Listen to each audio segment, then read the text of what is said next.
過去女戦士フェルメール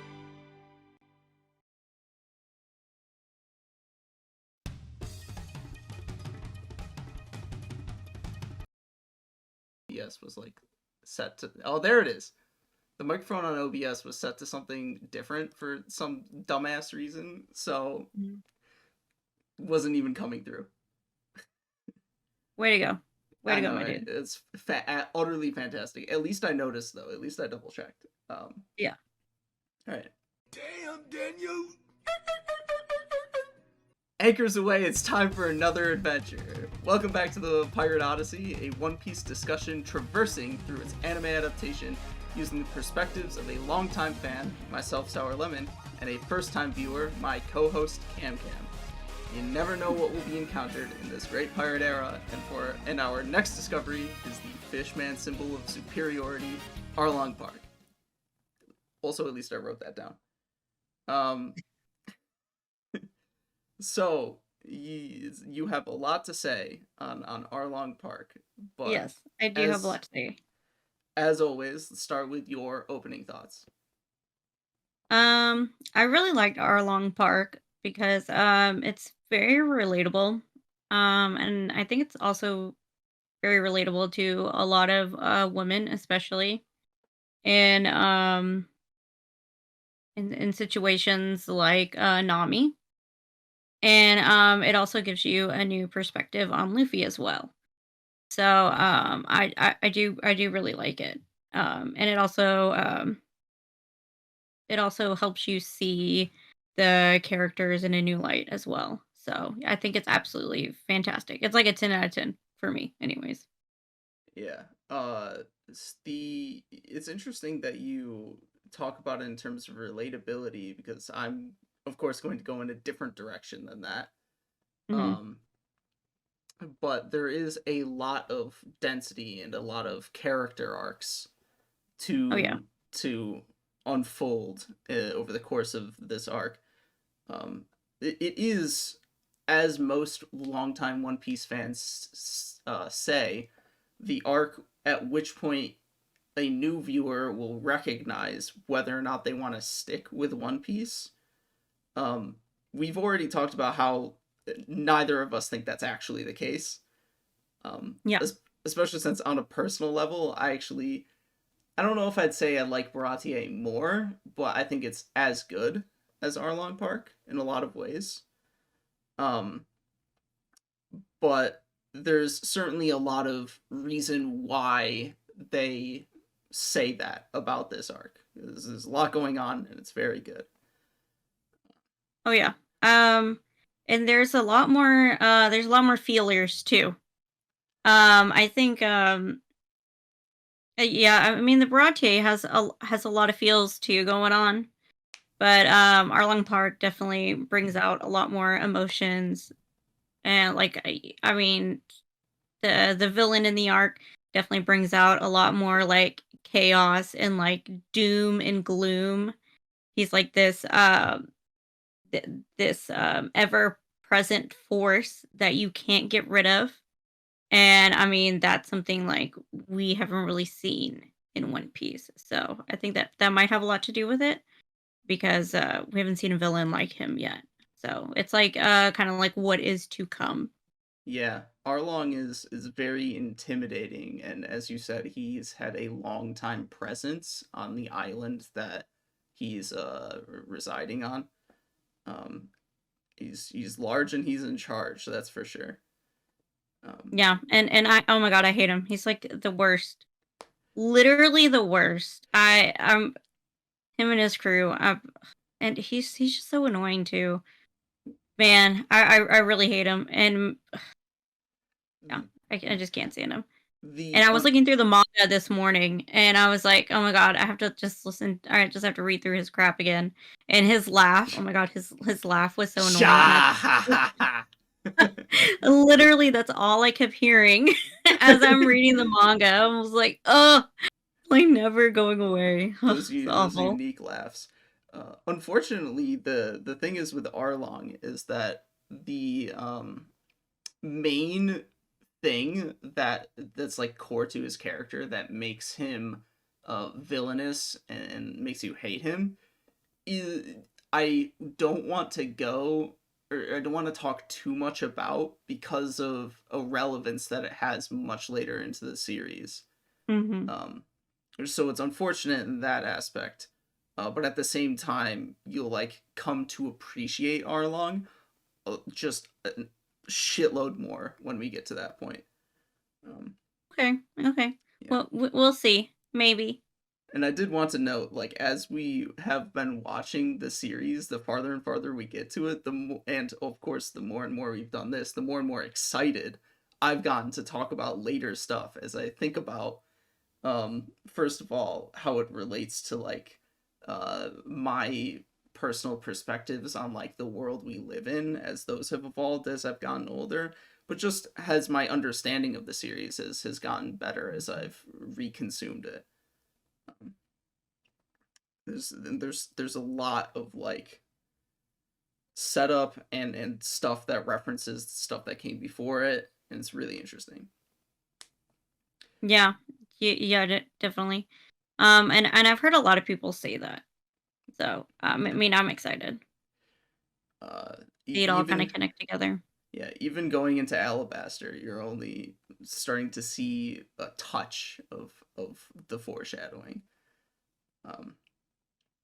But let's stay focused on our long park, and we'll start as always with a sort of walkthrough of the plot as it happens. So, coming off of Baratier, we have Nami, who has stolen the Going Merry for herself, headed to Yeah. Arlong Park for reasons the crew do not yet know.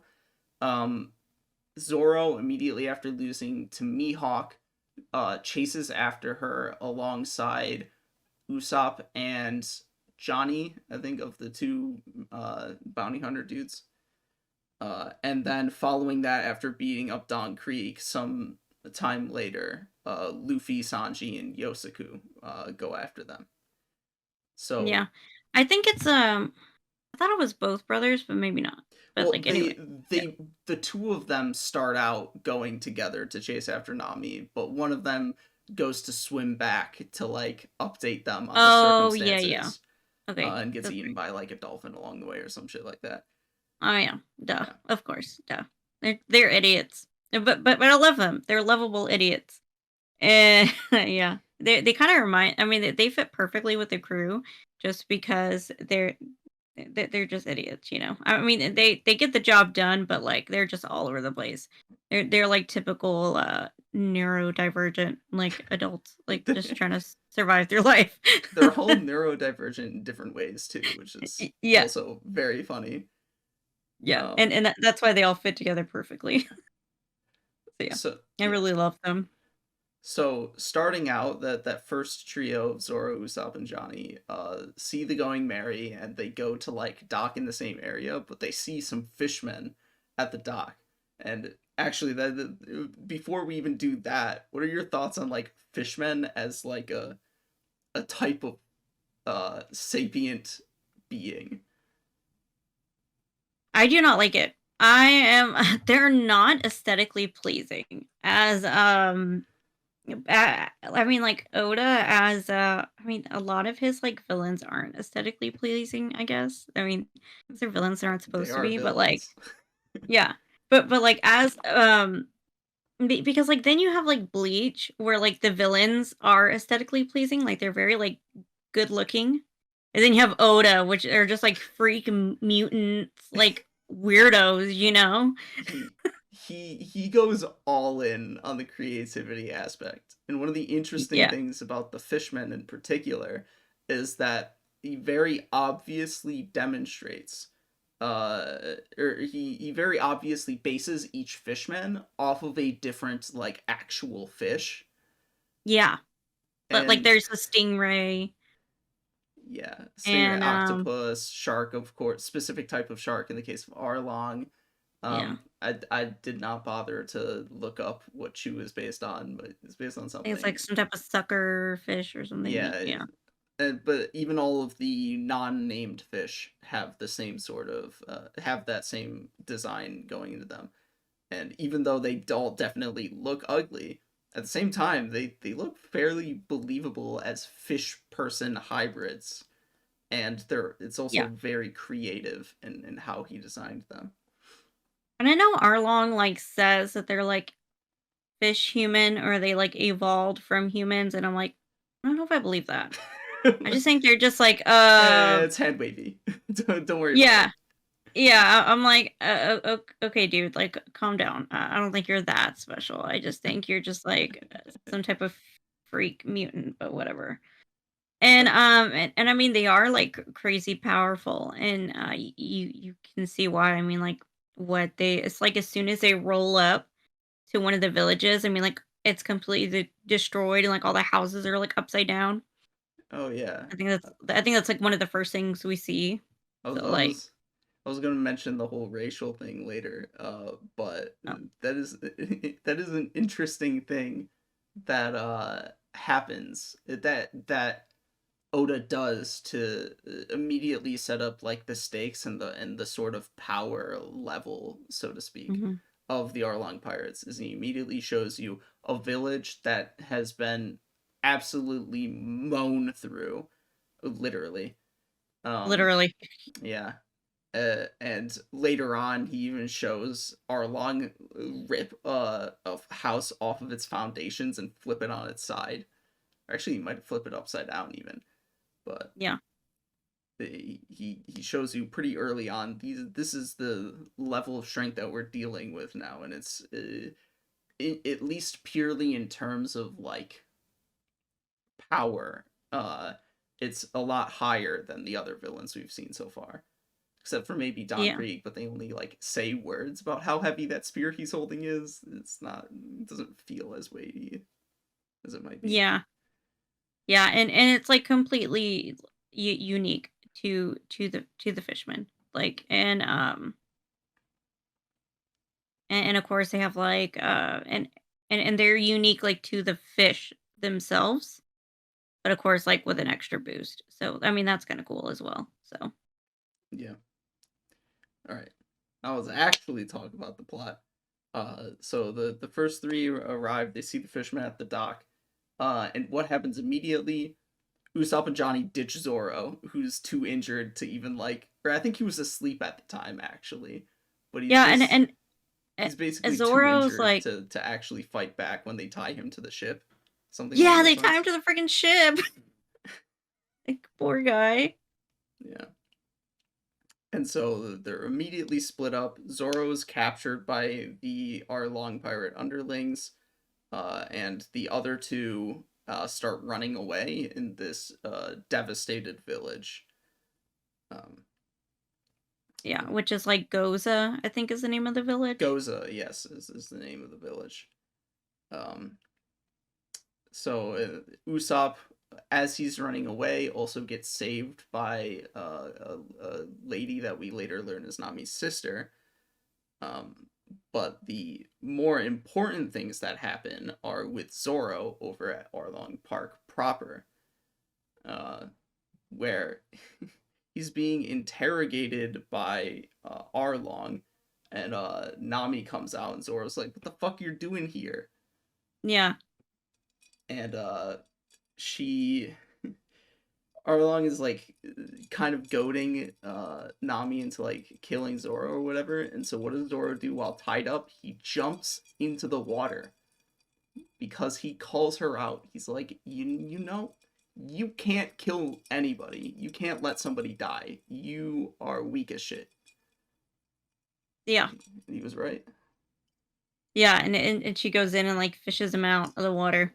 Yeah, And then it's she and then proceeds to like beat him up like in his stitches where he got like beat up or where he got cut by Mihawk. yeah, because he has to because she has to convince Arlong that she's not betraying him. Um, but Oh yeah. it's an interesting carryover from Orange Town with Buggy, Yeah. where she can't let Luffy die right in front of her. She also can't let Zoro die right in front of her. Yeah, and before that, like when Nami first pulls up to Arlong Park, There's like a little kid who was from Goza village, and his dad died. Yes, his dad was And killed the by Arlong. Yeah. And she kind of like and he wants to kill Arlong, Oh to right, take yeah, revenge. Yeah. And she kind of like whoops him a little bit, and gives him some money, and just tells him like go back, go back to your mom, and like Arlong doesn't have time to deal with you, and he calls her like a witch and stuff. yeah. She Wait, plays the yeah, evil witch while actually showing quite a lot of kindness in the yeah, process. an act of mercy, basically. So like we already have two instances of where we see like her kindness kind of show through a little bit. So we kind of know like something's up. Which I mean we already kind of had that first setup from the last arc where she's crying on the ship because she has to leave like Luffy and the crew. Yes, yeah, So we already know like something's kind of fishy. Haha, fishy. yeah. So yeah. Um, But we just don't know why yet. yeah. It's there's certainly emotions and characterization to unpack in that betrayal as well. Uh, Yeah. there's an interesting like process that Oda often does in his arcs that you really first see. You kind of see it in Sierra Village, but you really see it starting in Arlong Park, where he has all of the main characters like go in different directions and like run back and forth, and like everybody is moving off in different ways all the time until you finally get to like the final conclusive fights. Yeah. um and you see it throughout this arc, specifically with how Arlong is manipulated and moving around, because he starts after Zoro gets beat up by Nami, um by going to Kokoyashi village, which is Nami's home village, Yeah. to take back some weapons that they had been stockpiling there so they can't rebel. And then he finds out that after Nami had let unchained Zoro and had unlocked his chains, Zoro had killed all of the fishmen in Arlong Park, all by himself. And so Yeah. Arlong finds that out and runs back. He's like, "What?" Or he doesn't. He finds that out when he gets back, and he's furious, and he finds out that Zoro went somewhere else because Hachi is an idiot, the octopus man, and thought he was a guest. So he has to run back somewhere else, and then after that he comes all the way back to Arlong Park, and it's just this back and forth. Um, Yeah, and even Usopp and the brother like go back and forth as well. You yeah, know, it's so it's just crazy. Like everybody's constantly moving, literally. I yeah, think the only ones that don't move are like the side characters, basically. And yeah, even when Sanji and Luffy kind of show up later, they're constantly moving as well. So yeah, Sanji a lot less so. yeah, Yeah, Sanji doesn't really move, but Luffy does his own little thing for a little while there. Um, yeah, so Hachi, being the idiot, took him back to a village, but Usopp also realized, you know what, maybe I should go try and save Zoro. Uh, when he like actually understands the fact that Zoro's been kidnapped, and he goes there, and this is after Arlong has seen his place destroyed. And now when Usopp confronts Arlong, he's definitely gonna die. Nami has to save him again. yeah. Like she stabs her own hand. Yeah, You know, with like she pretends she stabs Usopp, but really she stabs her own hand. Yeah, yeah. and the poor I can't never remember the brothers' names. He thinks that It's Nami Johnny. really stabbed. Yeah, Yeah, he thinks that Nami really killed poor big Usopp. bro So Usopp. then Yeah, so then he has to run back, and like he tells everybody else that like, hey, Nami like really killed Usopp. you know, and Zoro and like Sanji are like fighting at this point. It's like, right. So what happens when he tells them all that she killed Usopp is this is after after Luffy and Sanji have arrived back at the island, and they're like, "Fuck off! I don't believe you." But then Nami comes in and says as much herself. Yeah. At which point Luffy is he still like pretty clearly doesn't believe her, but he realizes that first of all he's not going to understand what the fuck is going on. And it's should be up to her to sort of let herself be unguarded. And so he's like, fuck it, I'm gonna fall asleep. I'm gonna take a nap. I just feel like it. Yeah, and so Zoro kind of falls suit, like, okay, well, I guess we're staying, you know? Yeah, well, Zoro at that point, he realizes that they're staying, yeah. Zoro at that point in time is like, well, maybe she did kill Usopp then, and I misjudged her. And Sanji's like, no, that lady is crying. I know when a lady is crying on the inside. He's got lady senses. Oh, yeah, of course, the womanizer, he knows, Mm-hmm. you know? Yeah. And, yeah, and it kind of, like, breaks your heart a little bit when Nami's like, you know, like I don't need your help, like, go home, because, like, you know, based on, like, when she's crying on the ship, she has to leave everybody. And Yeah. she says, like, I hope we'll meet again. You know, that she wants to be with them, but she has a job to do, basically, and so she can't have that freedom to be with them, you know, Right. she's basically locked in place, you know, Yeah. so She she can't do what she wants, she can't be with them, so. yeah. And she at least thinks that their interference will just make things worse, but Yeah. we'll get to that. Yeah. We kind of jumped ahead a little bit, so let's backtrack as to how Luffy and Sanji arrive at the island in the first place, which is Momu. I love Momu, he's so cute. Just a giant sea cow. He's so cute, though. He reminds me of my dog. He reminds me of my dog Blue. He's just like my dog Blue is like a big fat like pit bull, and like I don't know, he looks like Momu. It's like the same aesthetic. I just love him. And Luffy and Sanji just beat the crap out of him. Like poor It's 'cause they're Momu, like hungry. yeah, poor Momu just like wants to eat. You know, like God, give him some of your food, man. Oh, oh, what happens is Luffy beats him up wanting to eat, and then Sanji's like, the poor thing is just hungry. Like, I'll feed it. I have some food for it. I'll feed it. And then it goes to eat the food, and Sanji beats it up, saying, you were going to eat my hand, too. Yeah. like he tried to eat me too. And then he kicks him into like next year, and he's like, I've worked up an appetite, and sits down, and they just start munching, you know, like nothing happened. Oh, and then what? They forced and then they drag them to the island. Yeah. Yeah, and they were like, what is it? A hippo? Is it a cow or like a hippo? Is what they say.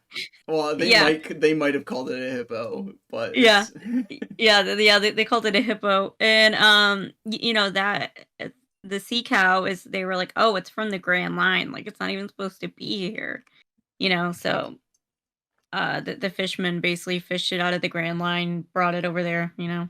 Yeah, To do their bidding. So I'm like, poor baby. Yeah. He's not even supposed to be there. So mean. Yeah. Alright. So it sleeps on the spot.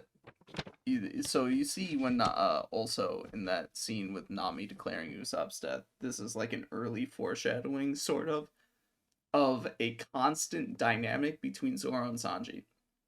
Because these two are unequivocally the next two strongest crew members after Luffy.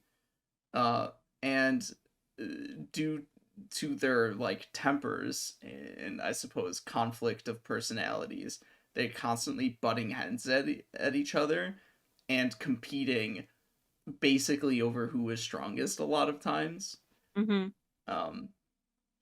So you see that early dynamic of them just constantly shit talking each other. Oh yeah, I think it's super cute, and I guess that's why everybody ships them. So yeah, I get it now. Please don't make me think of gay I'm so sorry. drawings. I just had to. I just had to.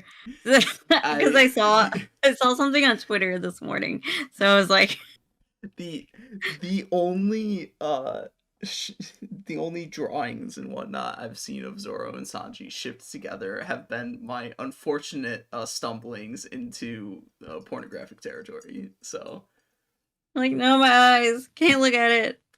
But yeah. yeah, I'm not into gay Yep. shit. Unfortunately, bummer. Oh my, yeah, Lame. unfortunately, wow. Boring. Yeah. God.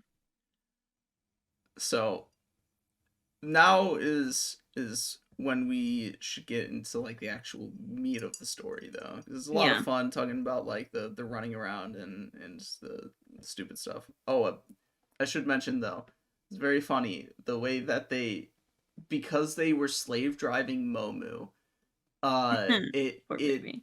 ends up swimming into a rock full speed and launches the boat, and that's how they get on the island.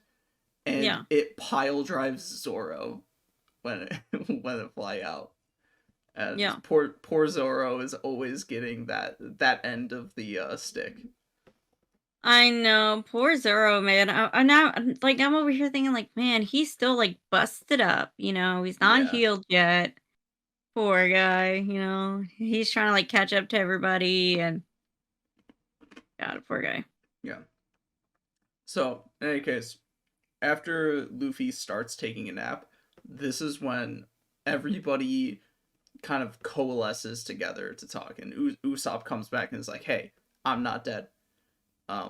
But more importantly, this is when Nami's sister walks up, who at this point in time saved Usopp from Fishmen by Yeah. knocking him out because he would not have been able to fight them off with his funny little slingshot.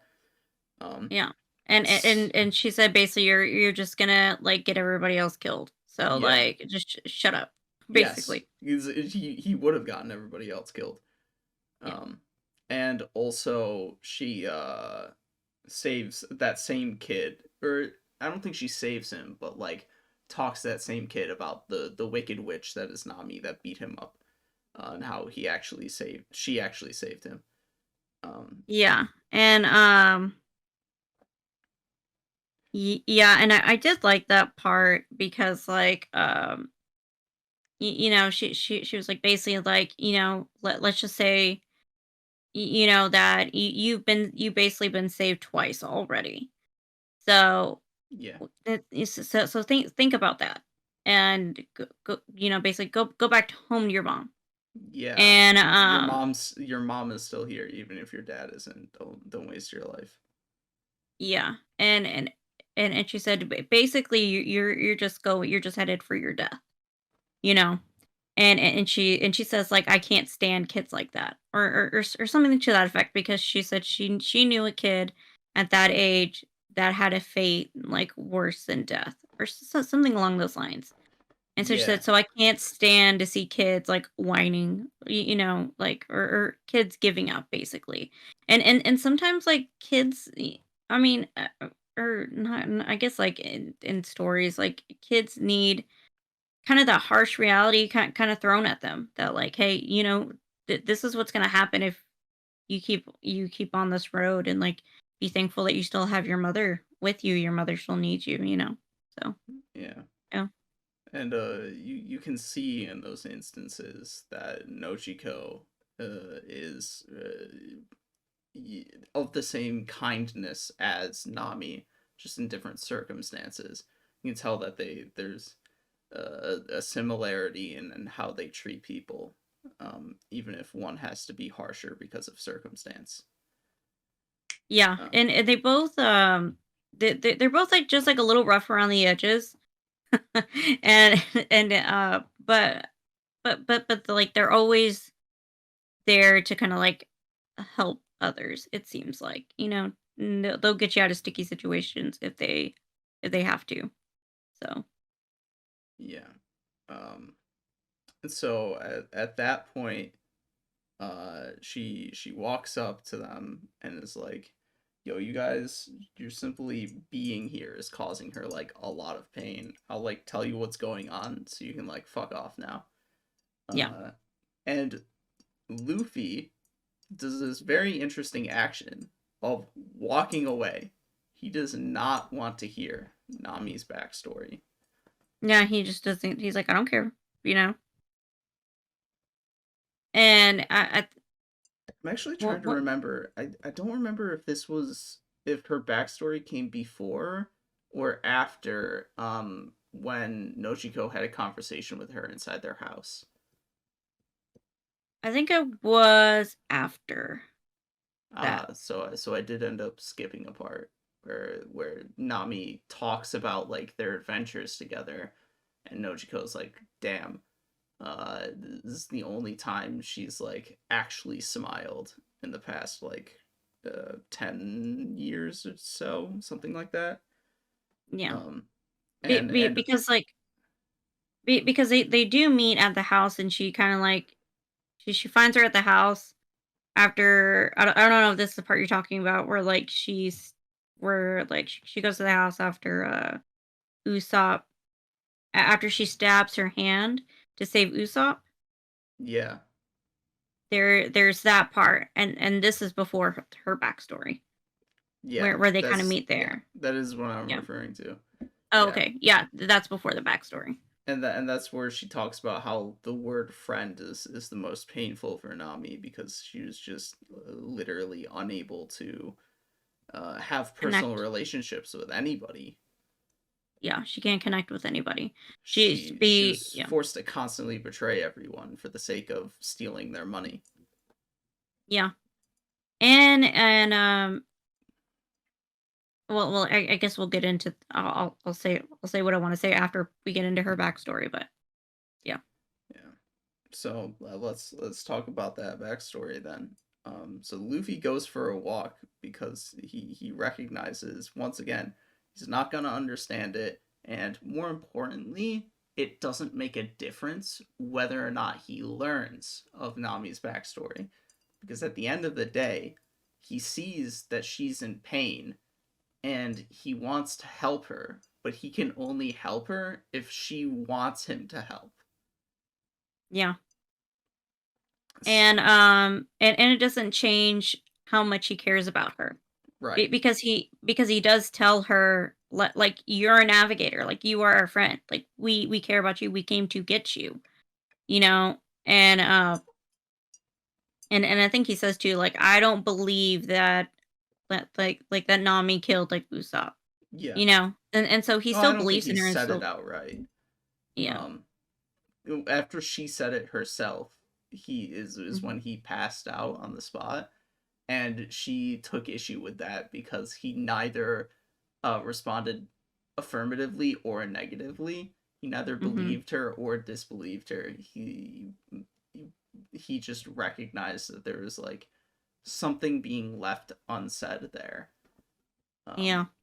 and she was very upset that he did not deny her like she wanted to, or affirmed her like she or he did not believe her, which she wanted him to, and he did not disbelieve her, which would have meant that he was still actively trying to help her. Is he did neither of the things that would have That you expected, yeah. yeah, uh, and either one she would have liked, and he did neither. So Yeah, and it's also kind of like a sign of disinterest, I think, almost. Like, kind of like it's not my time to step in yet. So like I'm just gonna chill. And so that's kind of that's kind of annoying, I guess, when like somebody doesn't give you the reaction that you expect, you know? yeah, I would hesitate to say it's disinterest in any way, because you see Mhm. later on Luffy does listen to people's stories when Mhm. he needs to. Um, and it's not so much that he isn't interested in his friends and what's going on in their lives. so much as recognition of like what his role is to play in everything. Maybe disinterest isn't the right word, but almost like, at least in Nami's case, it just doesn't change the fact, like he can kind of tell that she doesn't want to reveal her kind of private information, and it doesn't change how he feels about her and their friendship and like their kind of bond of their relationship. Yeah, So like so kind of like what's the point? it's You, it, you know? it's something that makes Luffy very it's one of those instances that makes Luffy a very interesting protagonist. Is he Oh yeah. acts in a different way than most protagonists, on top of just being uh, difficult to like describe and sort of digest what the point in what is occurring is. Um, where you kind of intuitively understand it, but to like sort of describe it analytically is difficult. At least I think. Oh yeah. Cause like yeah, because like because like I'm able to kind of understand where Luffy is coming from, because like I've been like that with people where I'm like, yeah, I like if you don't want to tell me like that's cool, like whatever, like we're still buddies. But like it's so hard to describe like why you feel that way, you know? So like yeah, Yeah, I totally get it. And like Luffy, he's just so straight to the point and just so like not like simple minded, but like just kind of like straight to the point straightforward. and Yeah, yeah, like he doesn't waver in how he feels. And usually, like, when a protagonist kind of wavers, kind of goes back and forth, kind of like goes on like a big monologue, you're able to kind of tell exactly how they feel based on what they're saying. But like in Luffy's case, you kind of can't tell. And yeah. then basically because his face and because like his facial expressions are basically the same all the time. he's, So like he's only so got it's kind of so hard to many tell. when it's not a comedic bit. Um, Yeah. but yeah, Oh yeah, he's like whenever Usopp is like dead, like everybody's like, like, and Luffy's just like he's literally just like, deadpan. okay. He's like, what? It's like making so, making it's those so funny. noises that his voice actress does for him. And like, Just, yeah, it like it's so funny, but you totally get where Luffy's coming from. You still get where he's coming from. So it's just like it's so funny. It's yeah, just like your brain is. It's like your brain's able to just bing get it. It's yeah. so hard to describe. So He doesn't say a whole lot, but that is an interesting thing, where he's very unwavering in his goals, in his actions, in his feelings, in his approach towards other people. It's very much worth noting as a contrast to other characters. Not somewhat. It's actually pretty characteristic of most of the Straw Hats, except for maybe Usopp. Um, yeah, and the Straw Hat of the arc they're being recruited in.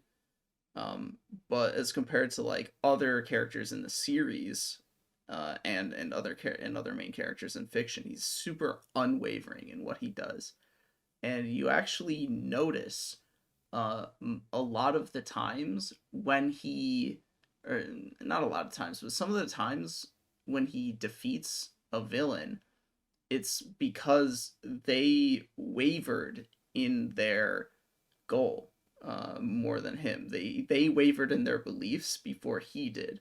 He had more willpower than them to carry it out, hmm and that's why he's able to rise above them. It's oh yeah, particularly worth noting in one of the more recent arcs in the series, but it's way far from now. yeah. So we'll get there eventually. Eventually. um. So that's actually talking about Nami's backstory now, which is Oh very yeah. tragic, of course. Man, man, like they did a really good job, like because like I said, I read the manga this morning, and of course, the manga does a fantastic job kind of telling her backstory, and it's super emotional. But man, the anime like hits harder, right? Because like of Yeah, the soundtrack and the images and like the way everything is paced, it's just beautifully done in the anime. it's You know, it really hits you, like punches you in the gut, man. Ugh. it's as we were talking about last time. Anime is an audiovisual medium as opposed to just a visual one.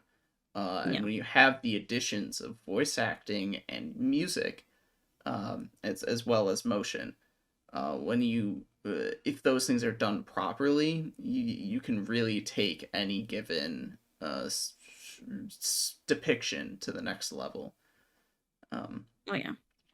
so I won't be talking about it in like the order that it's displayed, which is better than the chronological order, but it's more logical to think about it in a chronological order and talk about it that way.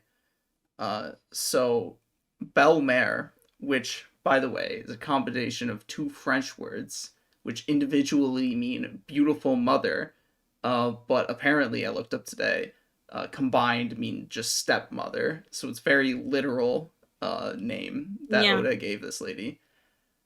She was a rambunctious child who just unilaterally decided she was going to join the Marines one day.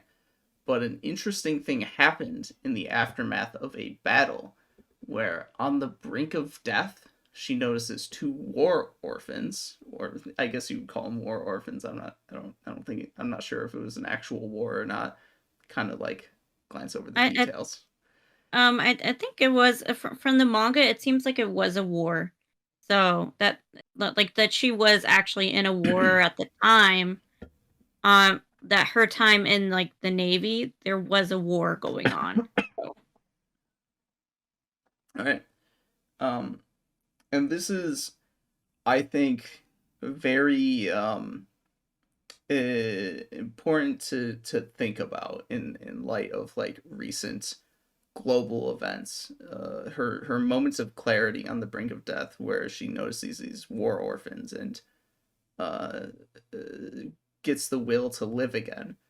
Where it's like these two children, regardless of their background or their circumstances, or whose side they were born into, they were victims of a tragic conflict in which a lot of people died. They evidently lost both of their parents individually, since, as Nochiko said, they're not actually sisters. yeah. Um, and so like it matters not who you are, where you came from. Life has meaning, and life has importance, and it should be cared for. Yeah. And And also she and I also think too because like Nojiko, whenever she brings her Nami, I think they're like 2 to 3 years apart. it's 3 years, So I Nami what believe. okay. So like Nami was a baby, and whenever she brings her Nami in the midst of all of this bloodshed and like damage, Nami is giggling and laughing, you know? Yeah, So it's kind of like she's a representation of like hope and like a new beginning, you know? yeah. Hope of the future, a new beginning, and all that. Yeah.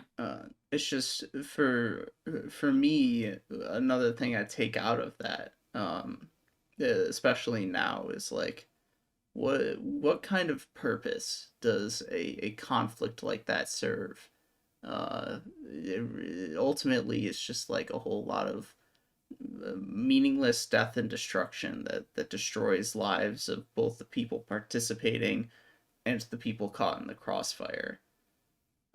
And you see that Belmare sort of recognizes that in light of seeing, in light of being on the brink of death and seeing Nami and Nojiko, where afterwards she retires from being a Marine to take care of them, because now that she is caring for them, her life is more important, and being a soldier would risk that life meaninglessly in her eyes. Yeah. And she also says that, I'll raise them to be good, strong people who can handle themselves even in the harsh world. So, and so she knows how bad the world can be, and she's like, and she said, I'm gonna raise them to be able to handle anything in life. Yeah. And I do think that that is beautiful, because like it's so it when you think about it and when you see children, it's like, you think, how are they going to handle life? How are they going to handle adulthood? That this world is so ugly and painful, and you you kind of hope that they'll be able to handle it, and all you can do is just uh teach them all you can, and hope that when they grow up they're going to be okay. Basically, that's all you can hope for. It And is I think that that's what she did. You know. it is the duty of adults to build the future that children will live in, not to destroy it. Oh yeah. Especially like me working in daycare. You see a lot of kids like, oh, I I saw like a lot of kids like from CPS and from bad situations. And you do worry about them, and you do hope that you you can send them off, and they will be okay in the world, and they'll be able to handle any bad situations that will come, and that they'll be able to smile in bad situations, because they're uh, no matter how many bad situations there are, there'll be good that comes afterwards. Like she says, like Belmare says. Yeah. So Uh, that's what she tells Nami. yeah. Especially when there's a population of over 2 million that is over 40% children being indiscriminately bombed actively. Yeah, Uh, yeah. in any case, so after adopting those children, they live together on a tangerine farm. Why tangerines? Because I guess they taste good. Uh, I and guess. I mean, and Tanger. It's funny because my I have family that lives in like southern Texas, like way deep in the south, and like they have tons of tangerine. So it's like I totally forgot about that. So I'm like, yeah, I mean, I guess it kind of makes sense, because like you grow one, and for some reason, like you can't just have one. You got to have a lot, apparently. So you may it kind of not checks out. you may not have apples, but I guess you have tangerines. We do have tangerines here in Texas. Yeah. Uh, We'll so take what we can get. so because Belmare is no longer a Marine and is presumably living off of the profits from the tangerine farm, uh, they live in poverty. They're a poor trio. Those three are. They don't have like actual nutritionally viable diets, because it Yeah. seems like most of what they eat is like tangerine based pseudo meals. Yeah, like tangerine soup, and then there's like tangerine like stock, I think, too. Like, and Belle Mare, she basically like doesn't eat sometimes, and so they can have enough food to eat. Yeah. And they kind of call her out on it. And she's like, "Oh, I'm just going on a diet, like, don't worry about me, but she'll do anything to make sure her kids are fed, you know. Yeah. She can skip a meal, but her kids are not skipping a meal." Yeah. That's very true. Uh, as a result of that poverty, though, Nami, who takes an interest in navigation, is in navigation. She's stealing all the books needed to study rather than Mhm. purchasing them because they can't afford the books. And also, all of her Yeah. clothes are hand me downs. Yeah, from her older sister, and that's even worse. Like whenever whenever you have an older sister, like you never want to receive your older sister's hand-me-downs. I don't know why, but just the fact that it belonged to your older sister is like ugh, you don't want it. I don't know why, but it's like a Um, thing with girls. So yeah, like I yeah, I get where you're mean, coming from, Nami. it's evidently not a thing with guys because I had no qualms with receiving hand-me-downs from my older brothers. So, Yeah, I mean, like you take what you can get, and and like your mom's like, you're gonna wear it, and no matter what, or I'm gonna spank you. But like, oh God, you hated it. So yeah, I get where she's coming from with the hand-me-downs, and like she turns a sunflower into like a lion to make it different, and I thought that was really cute. Even though it Nami was hated cute. it, I thought it was so cute that she would take the time to do that because like most moms wouldn't take the time to do that. I thought it was really sweet. And it's yeah, it's just unfortunate that in response, I mean, she is a kid, so but in Yeah. response, she's like, guys, we're not even like a real family. The one Oh sin you must not commit, and she yeah, committed it. yeah. Like I have half siblings. And oh my god, like heaven forbid I ever like if I ever said like, "Oh, you're my half sister," game over. Game over. Like my sister, like me and my sister would be fighting. So like I get it. Yeah. You don't say that. No, Like you that is your flesh and blood. So, yeah. well, as oftentimes shonen fiction teaches us, family is less so about flesh and blood and more so about your bond. Um, Yeah. especially in But the case of an adopted family like this. yeah. But it is like it is your flesh and blood in a sense of like you guys are like so intertwined that like you could be considered flesh and blood, because your lives are Yes. so intertwined with each other in that sense. And their lives were literally intertwined like that.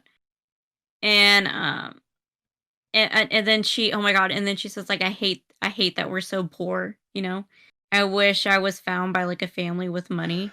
Oh, yeah, And oh, I that was think the other thing she said. That was the first thing that triggered Belmare, and the second thing yeah, was saying that they're not a real family. And that was when yeah. Belmare smacked her. It was like, no, don't do that. Yeah, and that's also like the worst thing a parent could hear too, because like I had a my daycare class, I had a lot of parents who were like on food stamps and like government assistant programs, and like they felt so guilty that they couldn't take care of their kids on their own. And I'm like, no, girl, you use the government to take care of your kids. Who cares? Just the There's, government. there's And and so like that's really like a sore spot for parents, yeah, and it's so for Nami to say that, I'm like, ooh, I saw it coming, man. I saw that there's slap coming from a mile away. there's nothing you can do about the conditions you're born into. Oh Um, yeah, you just yeah, gotta accept them and do your best within their confines. yeah. But it's like it's so hard for children to understand that, Yeah. and and of course, Nojiko, she understood it, but Well, she she was was 3 years older, older. Yeah. yeah. And Nami always seemed like she's always as a child, she seemed like more the rebellious one and kind of like a little bit more bratty A in a lot sense. more, very rambunctious. Yeah. As Gen, the main like uh shall I say side character from the village, pointed out, um the two Nojiko and Nami took after Belmare in that they were all very rambunctious. Oh yeah. That's right. Nami seemingly more so than Nojiko, though that's probably an age difference. Yeah. Um, And Nojiko's like a little bit more level-headed. It level-headed seems like. and responsible, and that's, at least from my perspective, more a consequence of being the older sibling, than Yeah. it And, is and when like actual predisposition. Yeah, and when you have a younger sibling that's, like, out of line all the time, like, you kinda gotta be the more responsible one. So, Yeah. yeah. Uh, and oh god, I had a thought and I immediately lost it. God fucking damn it. Oof. Um, Get that. yeah. So I guess we'll just move on then. So this is when Arlong storms into town, and being the big pirate boss man that he is, he holds all of the villagers of the Kokuyashi and Gosa village are not the only two villages he does to this. At least the text seems to indicate as such. But they're the only two Yeah. villages that we see, specifically Kokoyashi, because that's where Nami is from. He comes in the village and he says, "You have to pay me 100,000 berry per adult, 50,000 berry per child to be alive, or I will kill you."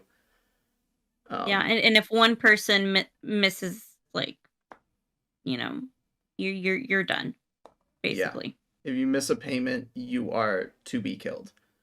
Yeah. Uh, and so it's like it's a tax. Basic It's a tax on yeah, life.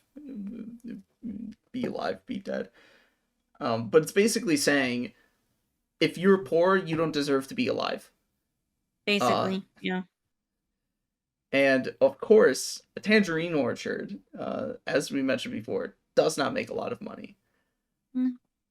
And so Belmare only had 100,000 berry to give up. Yeah, And and that was her savings, yeah, you know? at first they intended to do like a scheme where the Arlong pirates would not figure out about Nojiko and Nami, because those two, for the villagers, they kind of serve as like that same sort of icon of like hope and prosperity and of the future as they did for Belmare. They love these children, and so they're like, if Belmare can't pay for them, and but the Arlong pirates don't know that they're there, so let's Yeah. like make it so that they can't figure it out. um but of course, in part because it was only her savings, so she wouldn't have been able to pay the following month anyways. And also, more importantly, she cannot lie about having a family. She cares too much. She cannot bring herself to lie about that. Um, Yeah. Because, like, they're not on the, they're not on any records, basically, you know? oh yeah, because they That were adopted. They were not on any birth records either. yeah. So, and she was cooking and they had set the table for 3. And Yeah, they were like, "Oh, well, you invited me for dinner, remember?"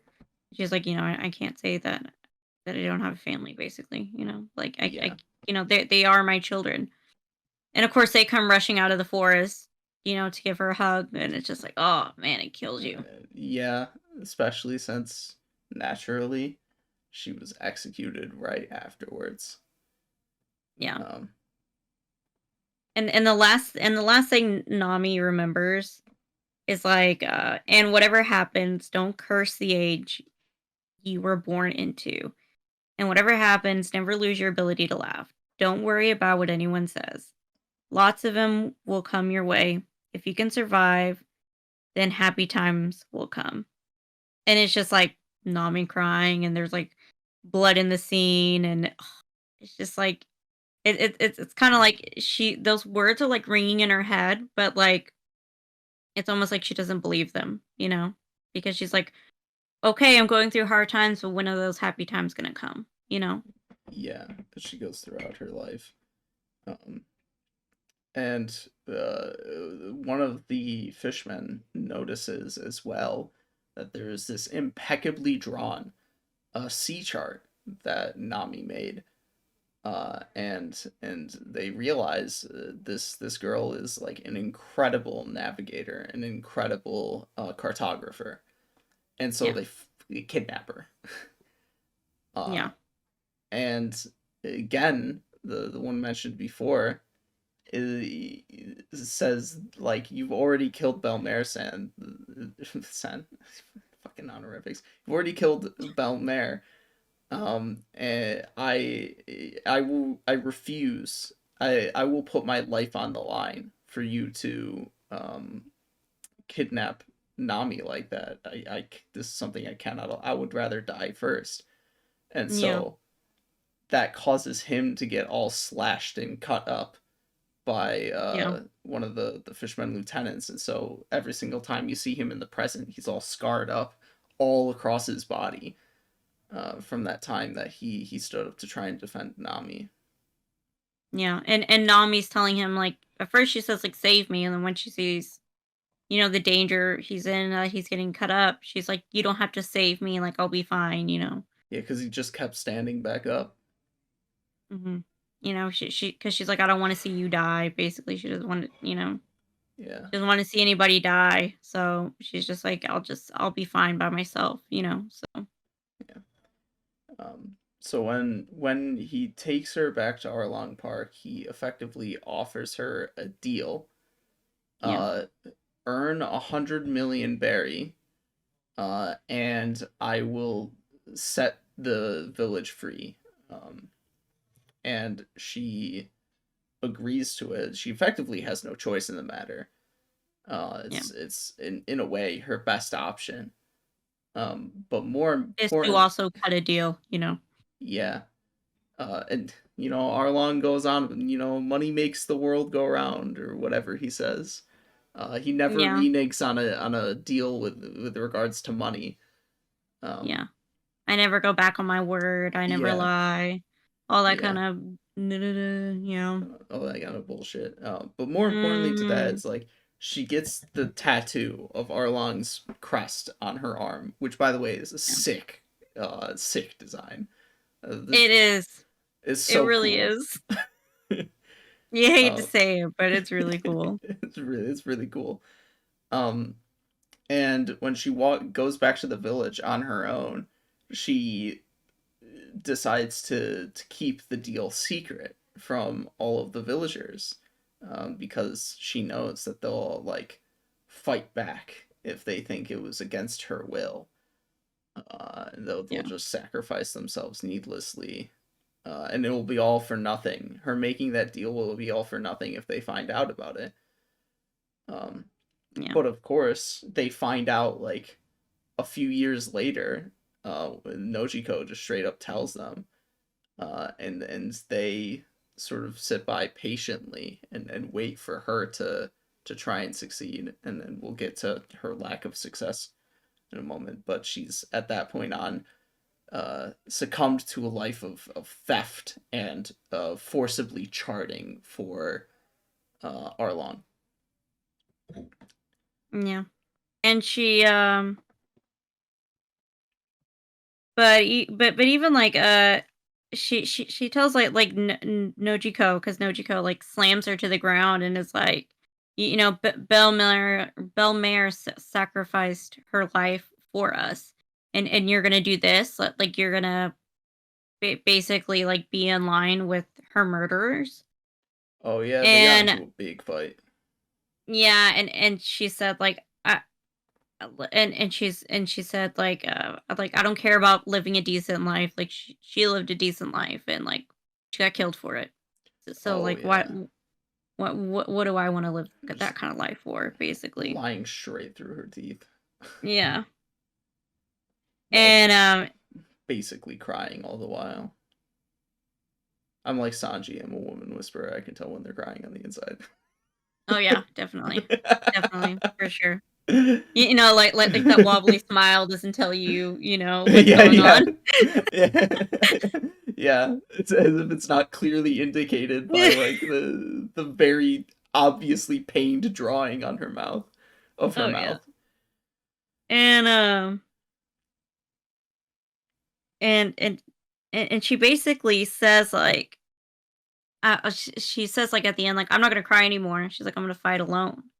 And it's so sad for a child to say that, like she's taken on such a big task by herself, and it's very painful for one person to do on their own, and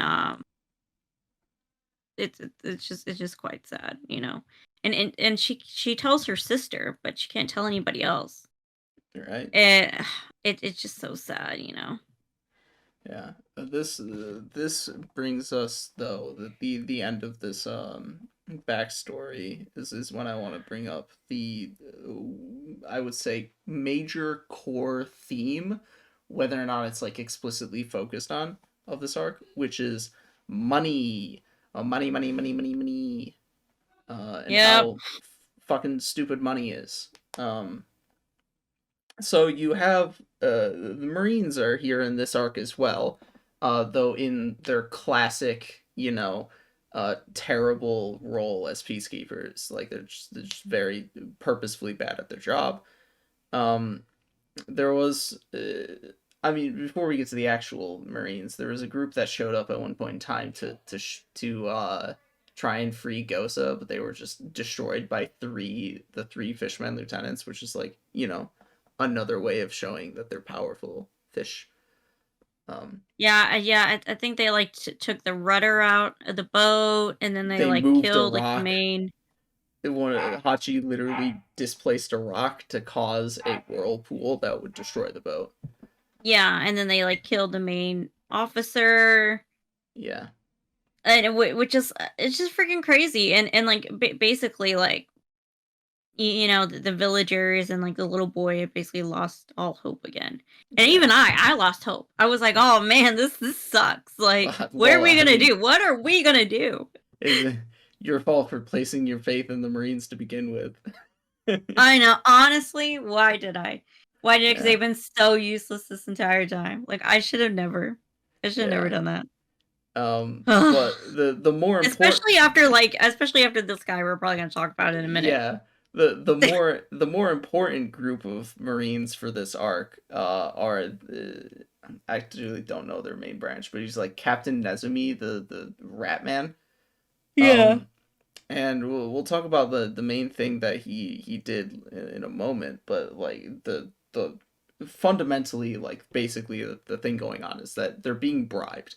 These are corrupt Marines that are being bribed to let Arlong be and to not go after him for his crimes of being a pirate and fucking murdering people. Yeah. Basically. So you have money corrupting people. You have using money as like I wouldn't say justification, but as like a means or a mechanism, or you're using people's lives as a mechanism through which to gain money in the form of ransomed hostages. You have this whole idea where if you're poor, you're just gonna be straight up executed, which is not a terribly uncommon thought process, even if people do it in a very roundabout way. It's not an uncommon thought process in the world, where it's basically, if you're poor, then like you deserve to be poor. Like it's your fault that you're poor, which is like literally untrue. Yeah. And and also, like, if you don't if you don't have money, and like government's not gonna assist you in any way, shape, or form. You know? Yeah. And of course the lies and manipulation in regards to promises, with regards to money, and deals of that sort. You have this entire framing that is for this arc, which basically revolves around how money is a corrupting force. And having a society or a group of money that like so heavily relies upon or puts value on monetary wealth Yeah. results in a whole lot of bad things. Yeah. Basically. And you can make the argument, oh, in real life, it's not like this bad or whatever. And it's like I would say, you know, there's some problems with our current economic system of capitalism, you know. And then people be like, oh no, capitalism's fine, but it's like, you know, we legalize bribery. You know, that bribery thing that Arlong's doing, that's clearly bad, that's definitely bad, that is like obviously corruption, that you would call corruption. We legalize that. So it's like Literally. what you're staring at in real life is a contradiction that naturally arises from our monetarily focused society. And One Piece, although like super indirectly, like Oda is not, at least in Arlong Park, really intent on overtly criticizing any of this idea. Just you know, corruption bad, basically. Yeah. You're basically staring at in real life that the contradiction that gives rise to that sort of behavior inherent to our current system. Yeah. That's been my leftist argument for the day. Let's move on. Yeah. But I mean, I do agree. So. Yeah. So while while Luffy is on his walk during the backstory, the fishmen lieutenants, they go off searching for the Straw Hat Pirates on their own, and he just walks past them unflinchingly, just doesn't even acknowledge them. Oh yeah, I forgot about that. Oh my god. And it's like, just goes to show, man, you're beneath Luffy. You're not even worth his time. Honestly, like, I'm not even like he's not even worried about you.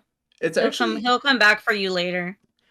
it's actually very interesting in this case, because you see throughout the series, One Piece or One Piece, Luffy is very attracted to strange things and strange people, strange things, and reacts to them in most cases. But he doesn't do that here, and it just goes to show like he's got a lot on his mind.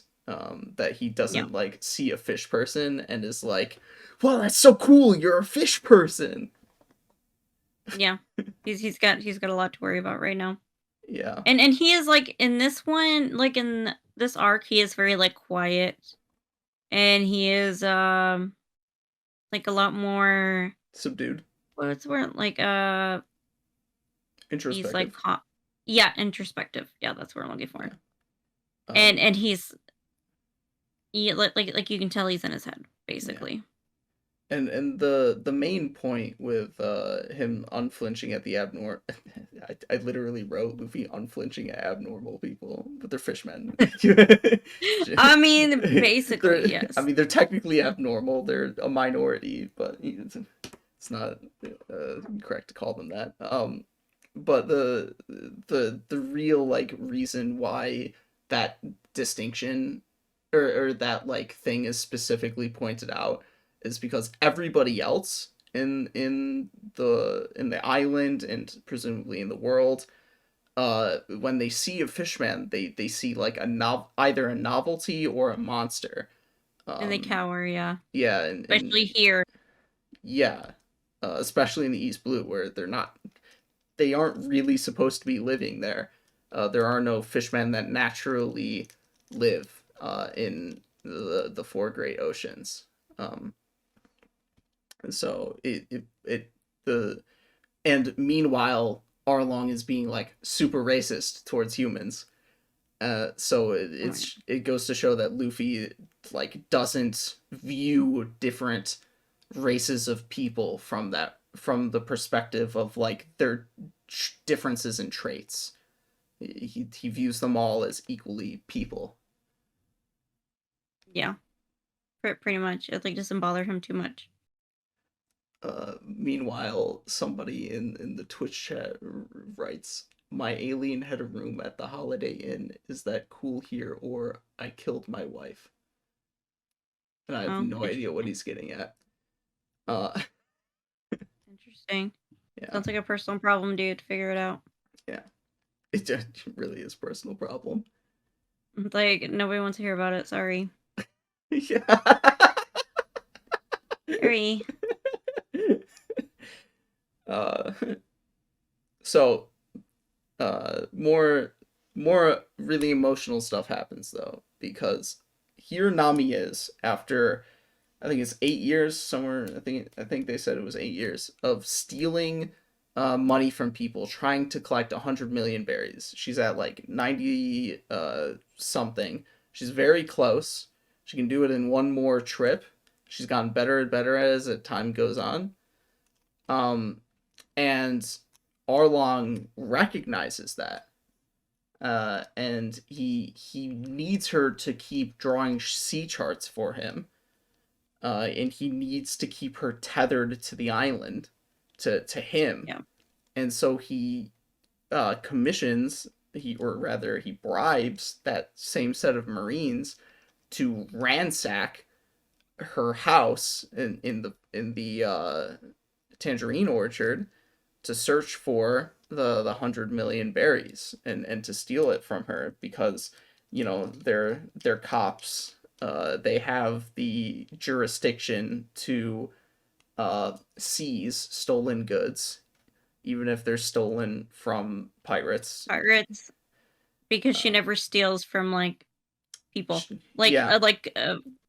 citizens. Yeah, she only steals from people who, in all realistic terms, deserve it. Yeah, like Buggy. Yeah, Buggy kind of deserves it. So, well, Buggy and definitely Kuro deserves it. kind of deserves it. So, Buggy may not have killed anybody in Orange Town, but he did destroy quite a lot of houses. Yeah, pretty much. He did inflict quite a lot of infrastructure damage. Yeah. He is a terrorist. Literally. Godly. But yeah. And like you can see the panic in like Nami's eyes and in her face. And even me, like, watching it, I was like, oh no, this is bad. Oh no, Yeah. And then the Navy guy says he's only going to get 30% of the 100 million for all of them. And I'm like, dude, that seems really cheap of the commission. You're literally Arlong's only option to steal to requisition that money from Nami without having to build up relations with another Marine who is perhaps not so nice about or not so willing to do bribery. And it's like, you settled for 30%. Like, surely you could have bargained up to 50. Come on, man. Yeah, honestly. And my thing was, is like you see later, like in a flashback, then Nojiko, like she like when they were kids, she sees like Nami, and Nami's all beat up and like she's bleeding, and she's like, Nami, you need to go get the injury checked out. And she's like, I'm fine. And she's like, look how much money I got. And she shows her like the money buried in the orchard. She's like, she's like, I got like 1 million berries, and like I got 99 million berries to go. And you're just like, like it just breaks your heart to see her like struggle. And then like one of the military guys is like, oh, there's like all this money's falling apart. It's got dirt on it, and there's like blood on it. Yeah. And you're just like, oh, like the pain, and the suffering that Nami had to go through. And the guy's like, who cares? Money is money. Money is still money. Has value anyways. And it's like, the level of callousness that you have to have, the level of like value that you have to hold money over human life, and the kind of like society that you had to have grown up with to have that valuation, to have that morality come to be, is like sickening. At least Arlong just like actually regards humans as animals, as beneath him, like entirely as a species. This man is of his own species, completely neglecting the suffering of the village that the several villages he's allowing to continue under Arlong supremacy, and even just Nami in particular when he looks at blood-stained Yeah. money and jewels. Yeah, because like because like the whole town is like in uproar basically because like they later do they say like when do they tell Nami they like know what she's doing at this point? I don't know. I think so. Yeah, if I remember what happens correctly, because they are the ones who initially see the Marines come, and Gen escorts them to her house, and so Oh yeah. he sees them steal the money, and Nami's like, "It's okay, I'm better at thievery now. It'll take me like half as much time or whatever to get this money, steal this money back." And Yeah. Gen's like, "It's okay. I know why you're trying to get the money now. It's fine. But enough is enough. It's time to stake our ground and to try and set ourselves free." Yeah. Which And also like destroys Nami's emotions as well. yeah. And I kind of see it as like it's almost like whenever you're kind of like in a situation like that, you're kind of stuck between a rock and a hard place, right? I mean, like she has to stick with Arlong and suffer, like we already know she's been suffering, right? She's like going through emotional and physical trauma being with Arlong. And if she doesn't stay with Arlong, we know her friends and family are gonna like die basically. And so so basically she's going through like emotional mental turmoil. And so she feels like she has nobody to lean on. And so I think for the village to finally be able to say like we know why you're doing this, and you can lean on us, and we will help you, like we know why you're doing what you were doing. And I think maybe there was probably like a sense of relief in that Yeah, because well yeah and because like whenever you're a person that's like always helping others, and like you never expect, like you kind of almost don't know what to do when somebody tries to help you. And so that must have been really special for Nami, I feel uh, like. So I would say that comes a little bit later, because yeah. at this point in time she's like, these people are all now going to sacrifice themselves for my sake. They're all going to die, even though they are doing it for the sake of like not just her freedom but their own freedom as well. Yeah. And there's standing up in the face of oppression.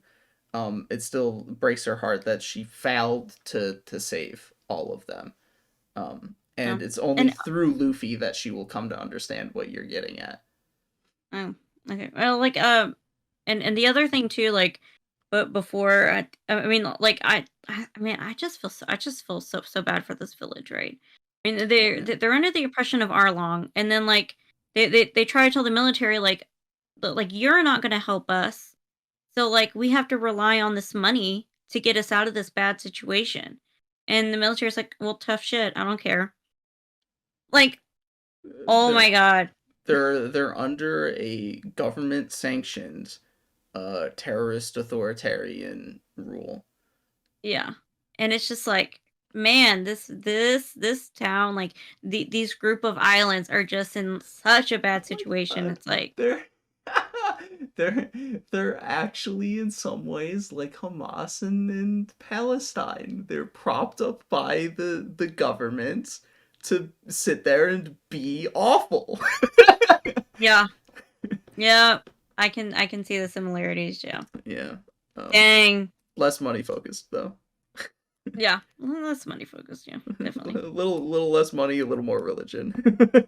Yeah. Yeah, definitely. Yeah. So yeah, it's just like, man, and so like that, so this is when, for me, this is when I definitely felt like all the anxiety.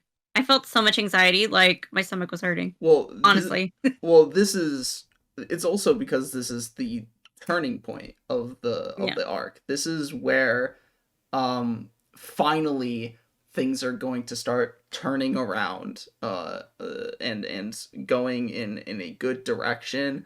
We're actually going to get some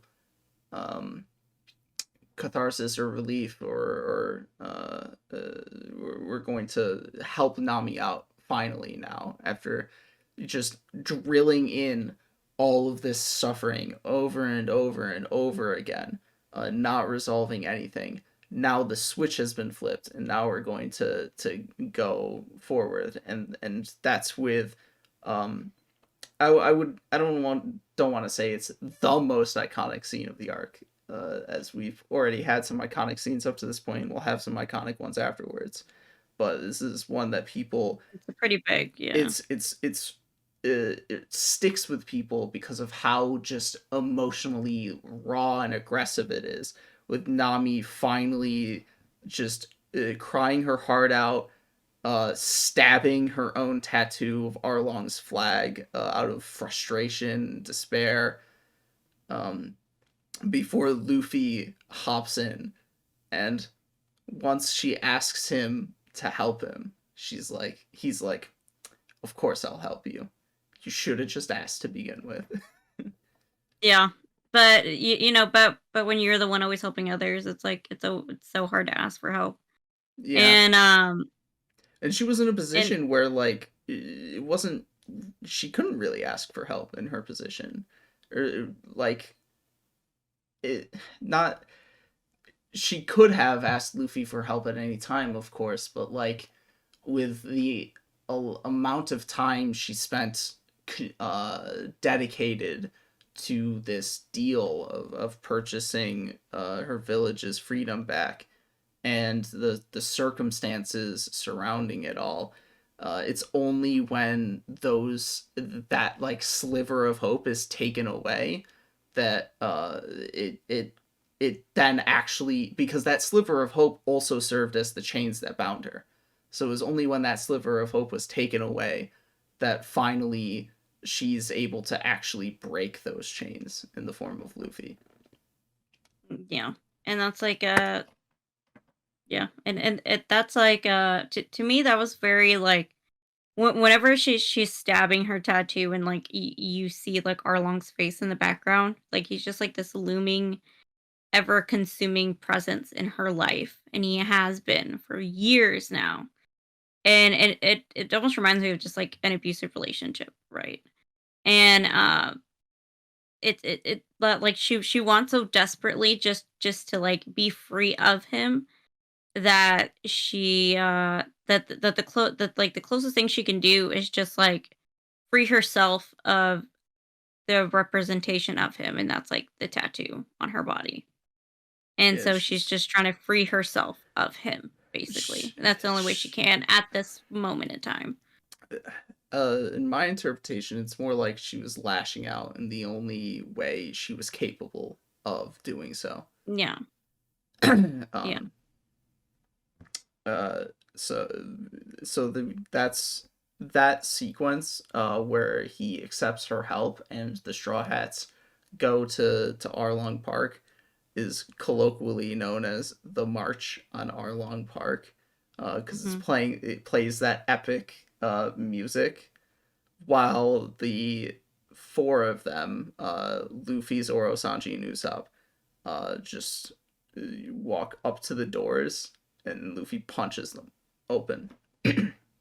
Oh yeah, and like they all look pretty badass, and like, and then he's like, you know, he's like, "Where's Arlong?" You know, which one of you is Arlong?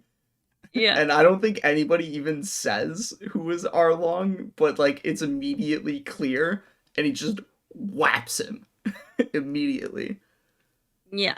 I think he takes out two of the guys. Like he smashes their heads together and then straight in the face. Yeah, he walks up to two of the guys, bonks them together, and Arlong is like, "Who the fuck is this guy?" And then he just whaps him into the opposite wall. Yeah, yeah, pretty much. And everybody is just like shook. Because like at this point in time, nobody's been able to touch Arlong. He's just like this presence, uh, doom and gloom that like nobody's been able to touch. Yeah, And he's been it lording yeah. over everything and everyone. 'Cause he's so strong, and even his subordinate. If he's stronger than his subordinates, and his subordinates are already stronger than everybody else, what are you gonna do about it? Yeah. And so yeah, so the fact that Leafy can take him out, I think like the villagers are like, "Oh shit, we might have a chance," you know? Yeah. Before we move on to like the actual fight proper, I don't think we ever discussed in detail like the sort of thoughts that might have been running through Nami's head when she betrayed them at Baratier. Now that we have like the full context. Mhm. Um, so what's your take on that? Um I again like the boat scene where she like kind of well like whenever she sees like the poster of Arlong, his wanted poster, and then she takes the Go Mary and kind of takes off. I think probably maybe what she was thinking was like, okay, like playtime's over, my vacation is over. Now I have to go back to reality. I have to go back to my life. I have to go back under Arlong's rule, basically. And kind of finish what I started, basically. And Right. and then the fact that she's crying the whole time, and she said, "When I'm free, I hope we meet again." Like she obviously she longs to be back with them, hopefully someday. That she really enjoyed her time there, and that she does. We know later that like she's never really had friends. She's never been able to build a bond with other people. That she really appreciated her time together with Luffy and his crew, and she really considered them friends. And so I think that time together was important to her. And of course it broke her heart that she had to leave. So, yeah. Right. And it's as Nochiko described in the arc in Arlong Park. Um, Nami had up until that point never had like any actual friends or substantial relationships. She'd never really enjoyed herself. She had never even smiled. But even in just talking about their adventures up until that point, she experienced a lot of joy.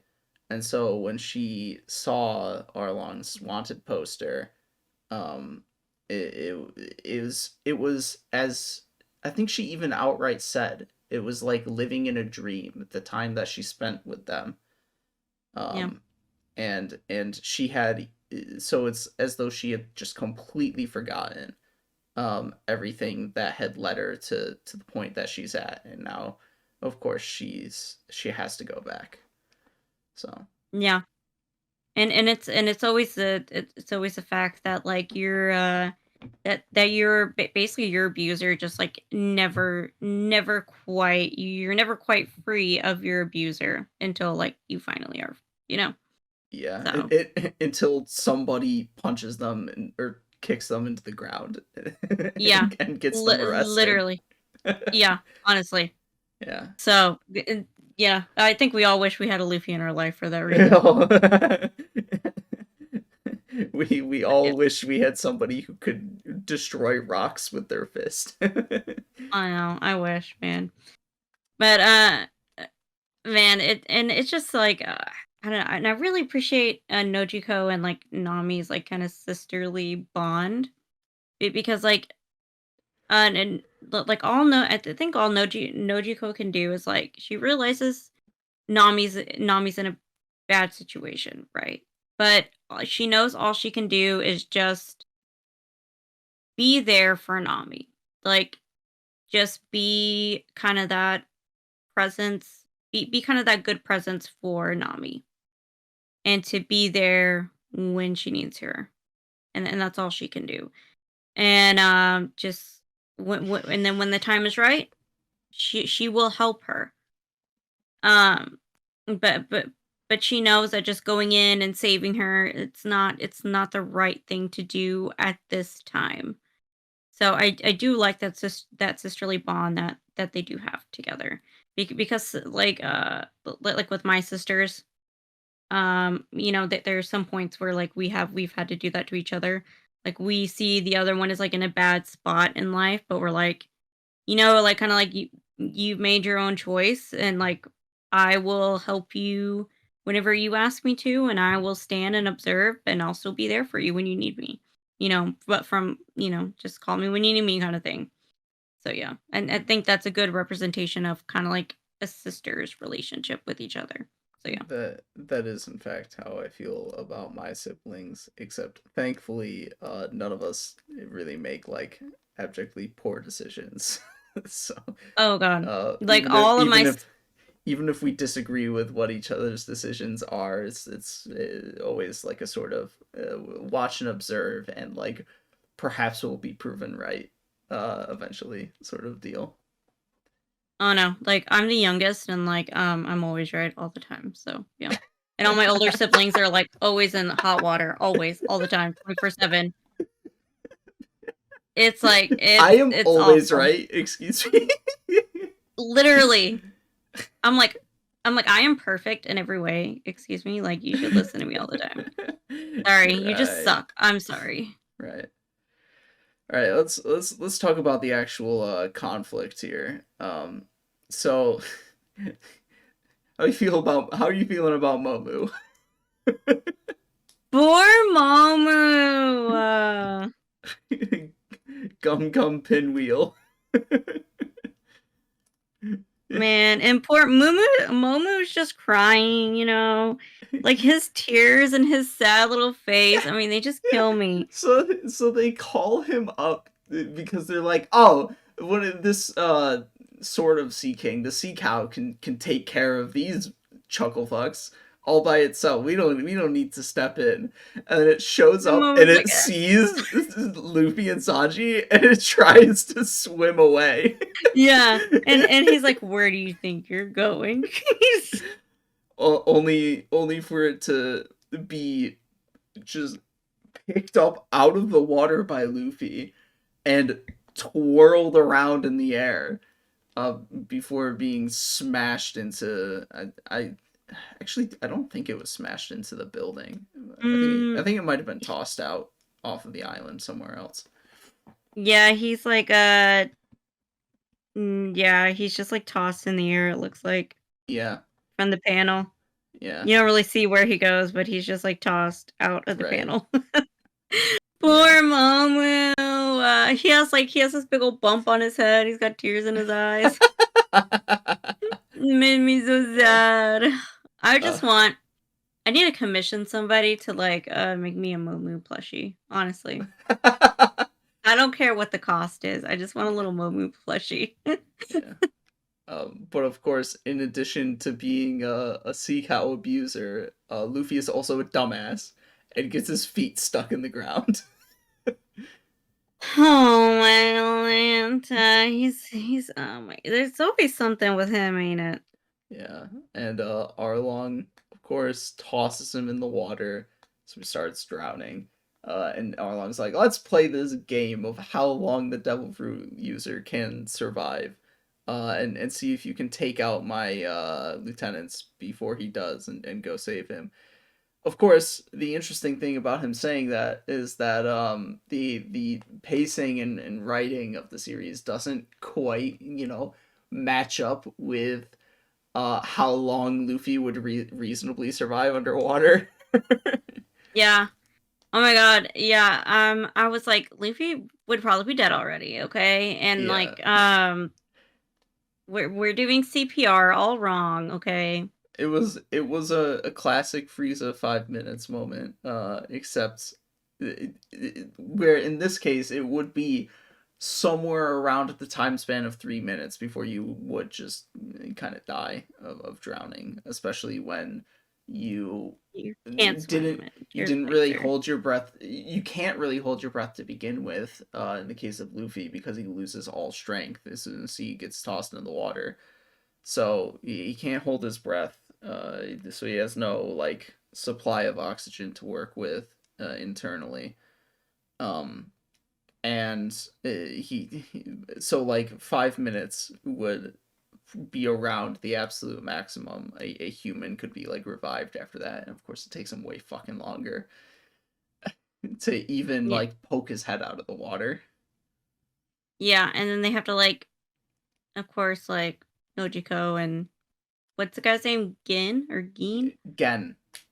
Gen. Yeah, they like go down there and do CPR. They like stretch his neck out from underwater so he can breathe. Yeah, they tried breaking. What is happening? They tried breaking the rock underwater. Oh, with that. Sanji, yes. Well, Sanji does end up breaking it, and it's understandable because he's got kicks like a fucking train. But the Gen and Nojiko tried to break it with like a sledgehammer underwater, and it's like, Oh yeah. I don't think that's gonna work, especially for someone with like human strength. You're trying to Yeah. swing this mallet that would weigh like significantly less in the water, yet you would be swinging a lot slower in the water, trying to break a solid chunk of concrete. Yeah, not happening. Yeah, definitely. And yes, so then they start doing the CPR. Yeah, they at least keep him alive through the Yeah. use of his rubber powers in CPR. Yeah, and they take turns like going in and out of the water, and they can hold their breath for a long time underwater. Yeah, they can really hold their breath.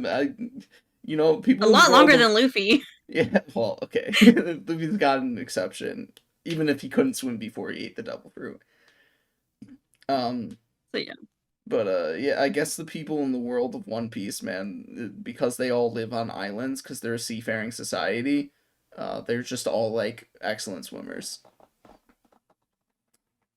They're really the mutant humans, honestly. Alright, so Not the fishmen, these guys. Yeah. So you got the classic 1v1s, people pairing up for fights. What do you have? You got Sanji and like the Stingray Yeah, guy. What's his I name? didn't even bother to look up that guy's name. I cannot. He's got a forgettable name. They I don't remember. They rarely even like say it.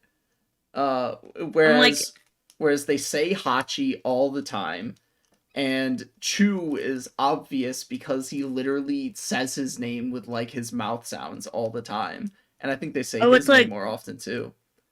It's like Kurobi? Kurobi, that's what it is. Kurobi, yeah. Yeah, Kurobi. They say that it's his name like maybe 4 times. Lost my ear. Okay. What? They say his name like maybe 4 times, so I didn't even bother remembering it. I took a screenshot of the panel because like I knew I was gonna forget. Yeah. Yeah.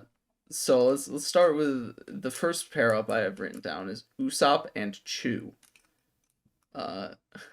Which is very interesting because Usopp is a coward. I feel like I forgot most of that fight, honestly. But like I remember like Usopp tries to get out of that fight, right? Like he tries to just run away. Yeah, so what happens is Usopp recognizes that he's certainly not nearly as tough as Zoro and Sanji. He's also a bit of a coward. But the least he can do is distract and draw away one of the powerful lieutenants so that they don't have to deal with him. So he taunts and aggravates Chu to draw him away from the fight, and it's just like a chase for however many fucking miles down the strip of the island.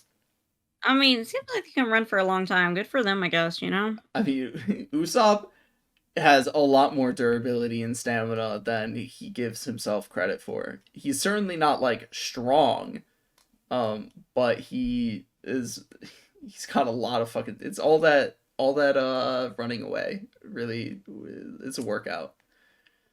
Yeah, definitely. Sorry, that was a big yawn. Well, I've yawned a couple times, so. So what happened? So you don't really remember what happens in this fight?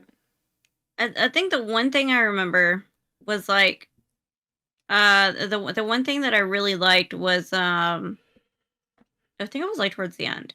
Like Usopp, I remember tries to run away and he's like, "Oh, I think I'm gonna just run away and lie and like say like I beat him or like I couldn't beat him or something like that." It's the important part And to then remember. yeah, and then he's like, and then he's like, "No, I can't lie. Like I'm not gonna lie about this. Like I really need to try. Zoro and Sanji are like out there like working their asses off like, and I need to be useful." And so then he like what does he do? Like, sets them on fire or something in, like, the Yeah, rice paddy field? yeah. So he pretends to be incapacitated or killed by Chu's attack, where he Oh, like spits water from his mouth. oh, And he yeah, and goes, doesn't he use, like, ketchup or something? yeah, he uses ketchup to fake blood. Um, and so he goes through this whole thought process of saying like, I did my best, so to speak, or I did what was expected of me. The other ones, like, they probably won't fault me for having lost her or given up here and all this jazz. But as he thinks about it, he realizes that like no, um, I didn't try my best. I didn't do everything that I can do. Is an Yeah. important phrase as you since we recently started Alabasta. You may remember you should do everything that you can do, and he didn't do everything he can do. So he stands back up and he actually fights Chu at that point.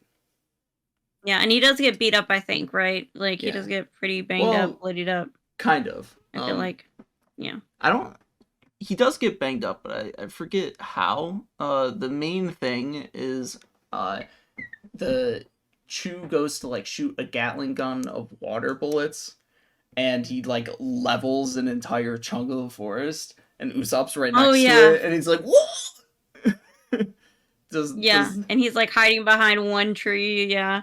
And he's like, "This fucking idiot just revealed himself." Yeah, Yeah.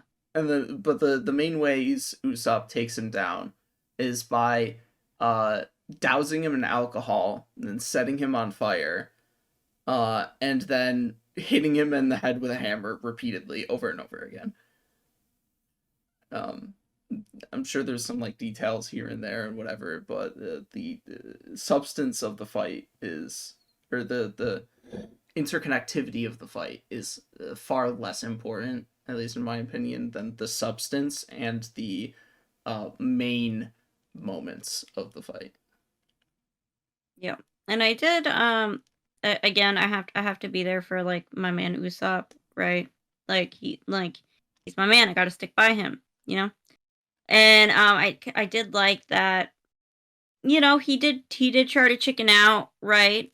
But then he's like, "No, okay, I gotta do what I can. Yeah. I really gotta try."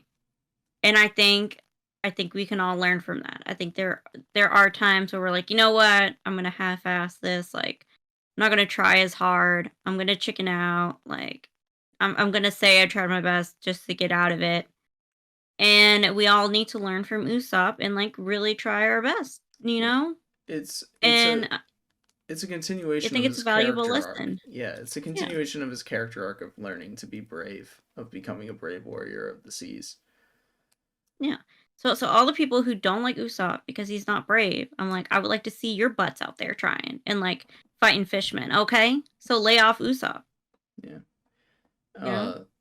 Gotta stick by The my man. yeah.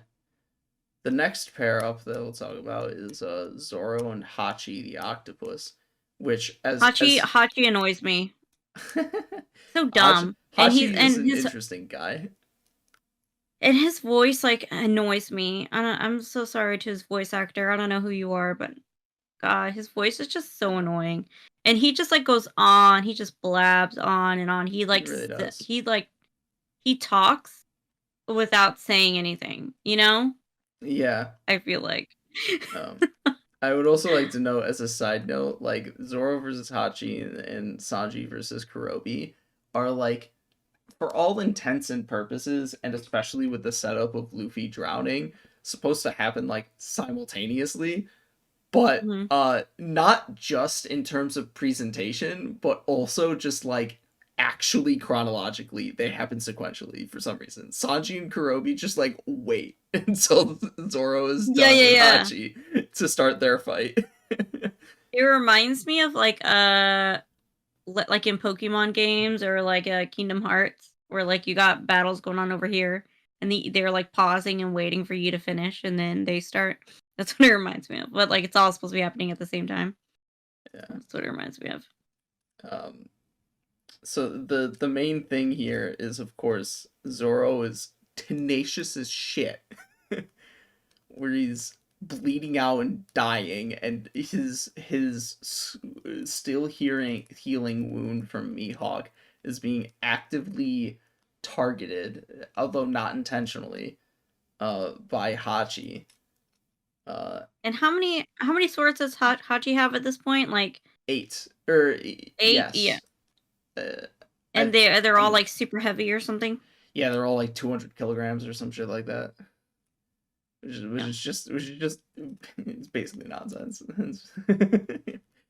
I mean, and on top of that, you see later on in the Grand Line, Zoro's literally working out with 500 kilograms doing sword swings. So So it ain't nothing, you yeah, know, it's like like who cares?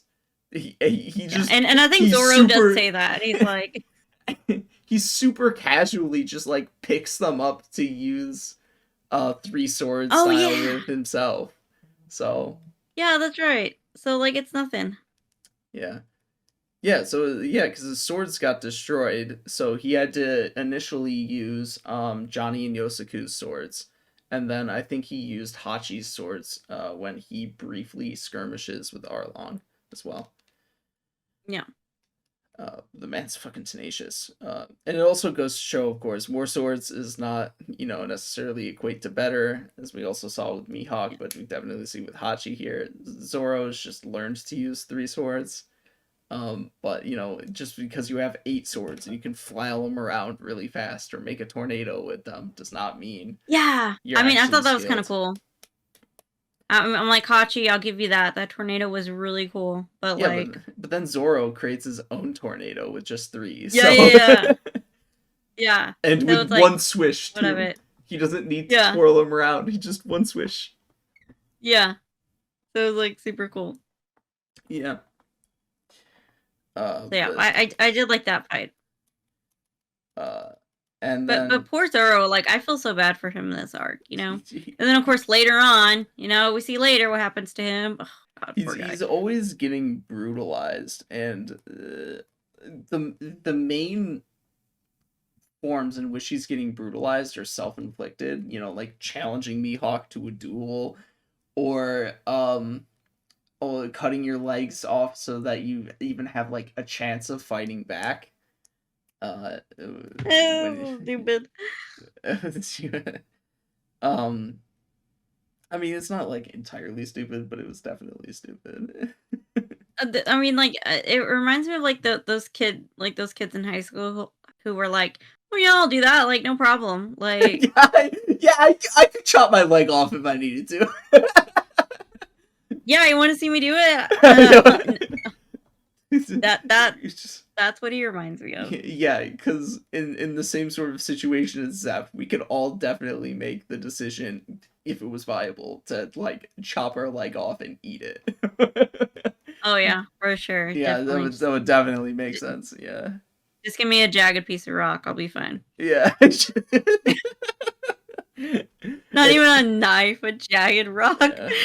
Also sit there unmoving for like 80 days consecutively. Oh, jeez. His spine would not be comfortable. No, thank you. Hard pass. Yeah. Of course, and then of course the last one is Sanji versus Kurobi, and this is where we get to see a lot more of how Sanji like actually fights. You do see it a little bit in Baratier, but his entire fighting style is not like just kicks, but it's targeted to different body parts that his attack names are like shouting out just in French. Oh yeah, like we see that with the with Momu. Like he hits Momu like in the neck, and Yeah. he calls it, he like says it in French, and like it means like cow, like means like neck meat, and because he hits Momu like in the neck. Yeah. So yeah, he says it in French. More importantly than that, though, we see that he's like actually in some ways a smart person, and also in some ways not. And Yeah. also that he most certainly knows biology beyond the fact that he is naming the areas of the body that he's kicking. Because he goes to check to see that Luffy is like okay and tries to prioritize saving Luffy. But doing so involves him jumping in the water, which is the fishman's natural ground. Like they're stronger in the water. Yeah. And what he, what further makes that's what I was thinking. I was like, oh my god, he's going in the water. Oh my god, that's such a bad idea. Yeah. What are you doing? What further makes that stupid though is that you see like almost immediately after they both come back out of the water, he's just able to beat the guy up like pretty quickly after that. So it's like, why did you bother going in the water in the first place? You should have just kicked him. Yeah, honestly. Yeah, man, and because he does try to kick him underwater, but then his kicks aren't as effective because he's underwater. Yeah. So exhausting. You get this cool moment though where the fishman is using the pressure of water to destroy Sanji's body physically. You just shoot from high pressure to or low pressure to high pressure really fast, it'll crush you. And to stop that, Sanji demonstrates how much he knows biology by recognizing, wait, these guys, they have both lungs and gills. Gills do not exactly work well with air, so I'm just gonna breathe into his gills. Yeah, which I thought was a pretty good idea. It was clever. I was like, oh, I didn't think about that. Okay, Sanji, I see you. Yeah. So yeah, I thought that was really cool. But I did think it was kind of a good matchup because like Kurobi, like he kind of has like karate moves, right? So like he kind of does like kicking and chopping, and the kind of Sanji too. He like does kick, so it's like kind of a good matchup. So yeah. Yeah, it's karate versus I forget the name of that fighting style from France where you only use kicks. But it's an actual thing. But yeah, it's they're both physical body martial arts as opposed to swordsmanship or any sort of other tool or device. After that though, they both get rolled by Arlong. Oh yeah, like, and you think like I was thinking like, okay, they got a chance, like okay, we can make it, and then like no, we can't make it.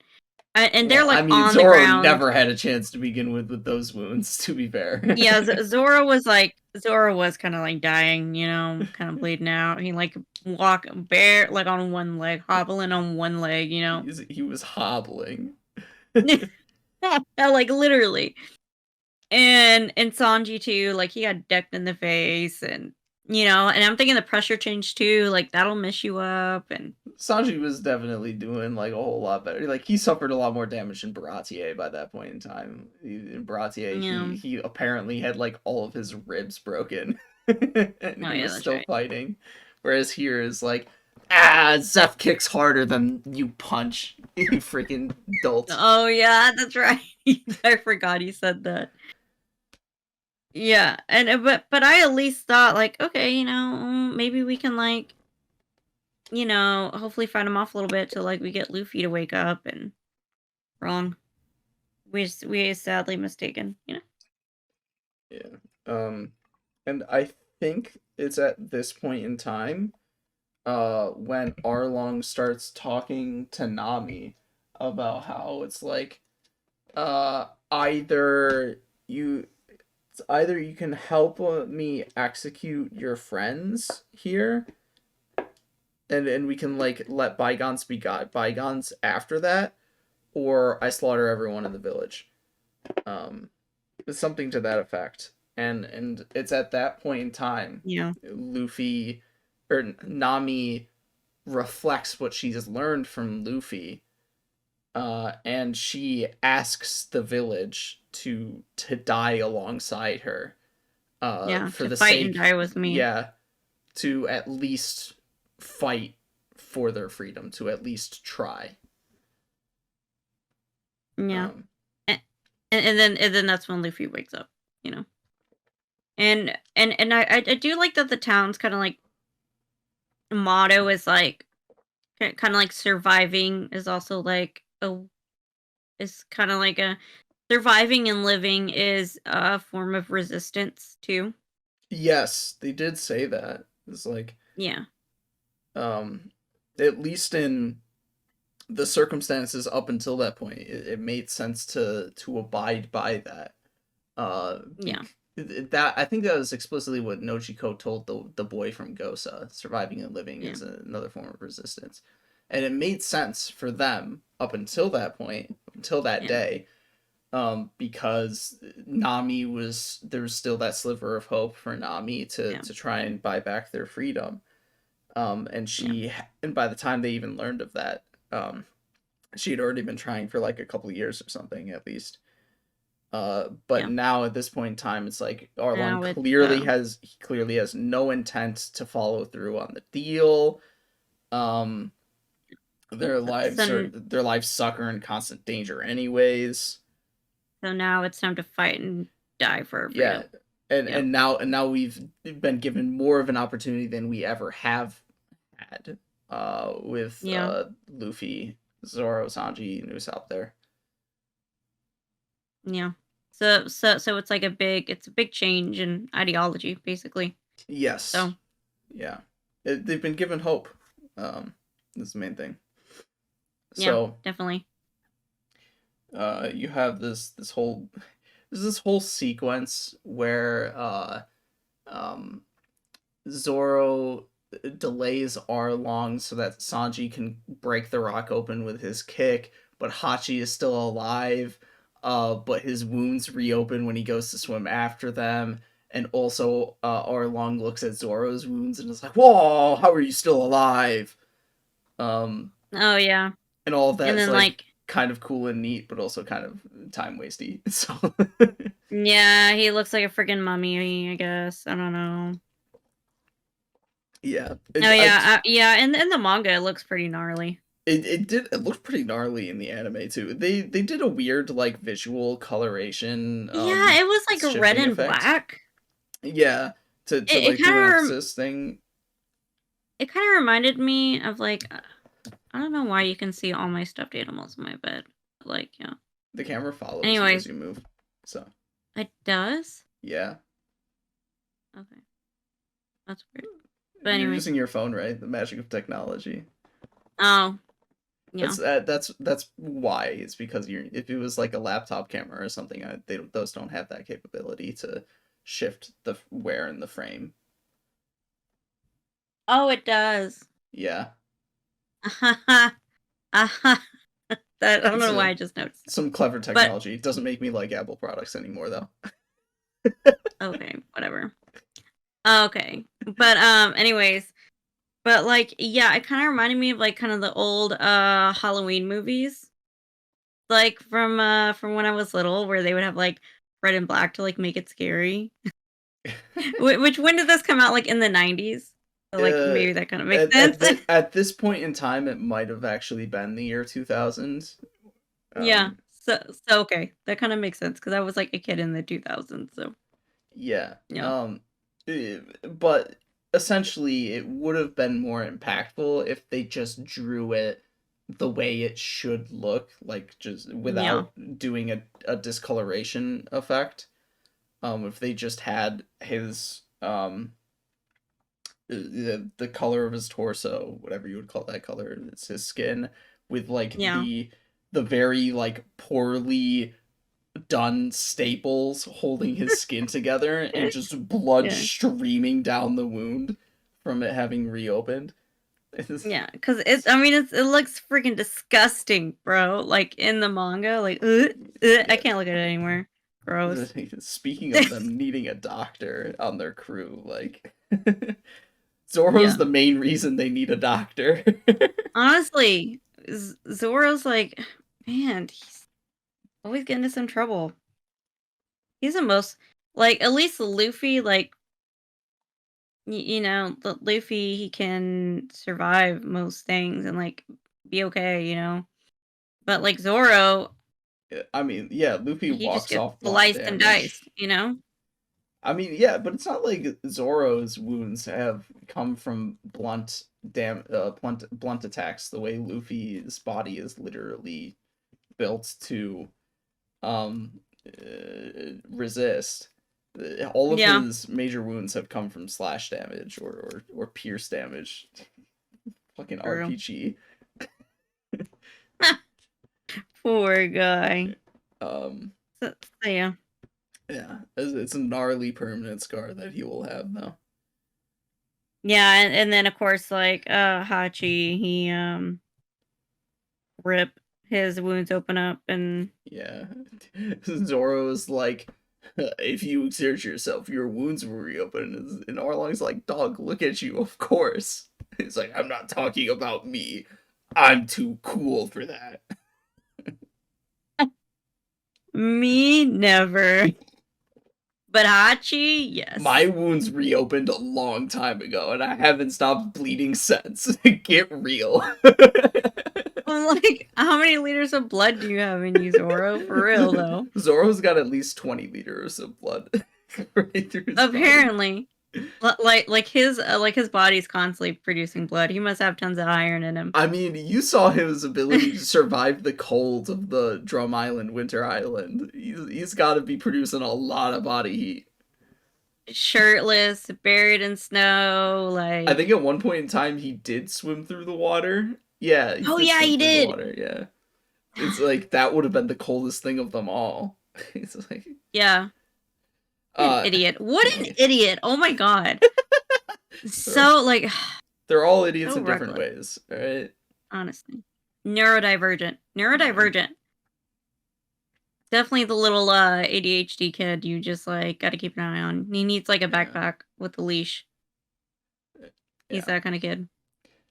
In any case, Luffy's back in the fight. And now it's Luffy versus Arlong, the classic big bad, protagonist versus big bad.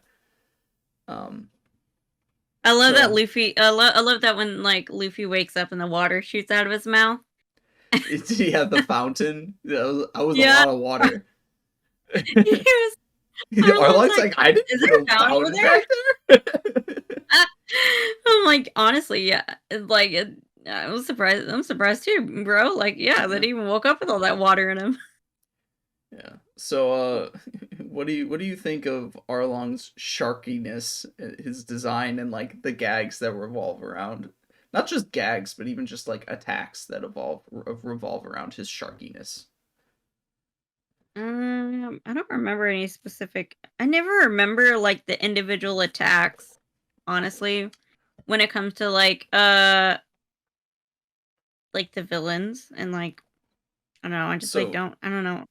But but like what? Oh yeah, his thing is like what? Doesn't he chew on like a cannonball at some point, and then he like chews on guns, like so he uses his teeth. Yeah, his teeth. Yeah, one of the things that happened in his introduction is a cannon. When we mentioned that first set of Marines that were supposed to free Goza, one of the things they do is they fire a cannonball straight at him, and he just opens his mouth, catches it in his mouth, and clamps down on it. Just destroys it. Yeah. And then like and then his does that to Balmer's gun as well, yeah. And then his teeth pop out and new ones come in.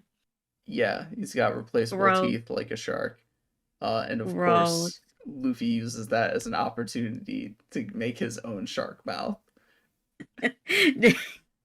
Stupid. I mean, it's a good idea, but like so dumb. Well, it's only so good of an idea. As Arlong says, you need a shark's jaw as well. And also, even though his mouth is made of rubber, it like clearly would impact his ability to like even open his mouth wide. You would think, at least, while keeping it lodged in there.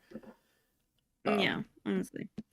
And then like he uses his nose, right? Yeah, there's times where he's like jumping in and out of torpedoing himself in and out of the water using his nose as like a stabbing thing. And Luffy uses his fingers to like catch him in a net and flick him out. Yeah, and he like Luffy breaks his nose, like, ew. Yeah, it's overall like a fairly creative fight. You know what, and now think about it, it really is pretty creative. So yeah, I'll give it that. Even though Arlong gives me the heebie-jeebies, like I'll give it that. Pretty creative. Yeah. And like Luffy is pretty. Yeah, of course, Luffy is also pretty creative, like with the fights, and he just thinks on his feet. He's so great in a fight because he just thinks on his feet, you know.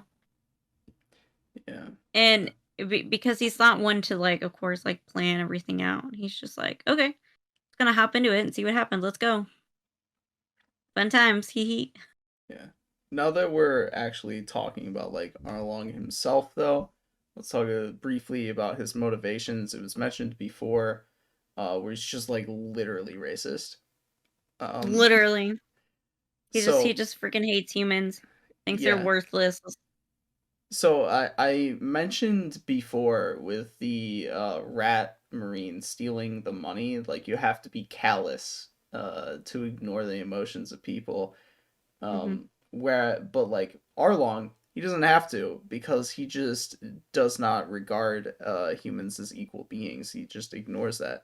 So yeah, as you see throughout the arc, and he like just does despicable things over and over again, it's like, well, not that it's justifiable, of course, but it's like, at least it's hammered into you that it's coming from the perspective of some, like, it's not somebody who is incapable of feeling, it's somebody who does not regard the other group as having valid feelings to begin with.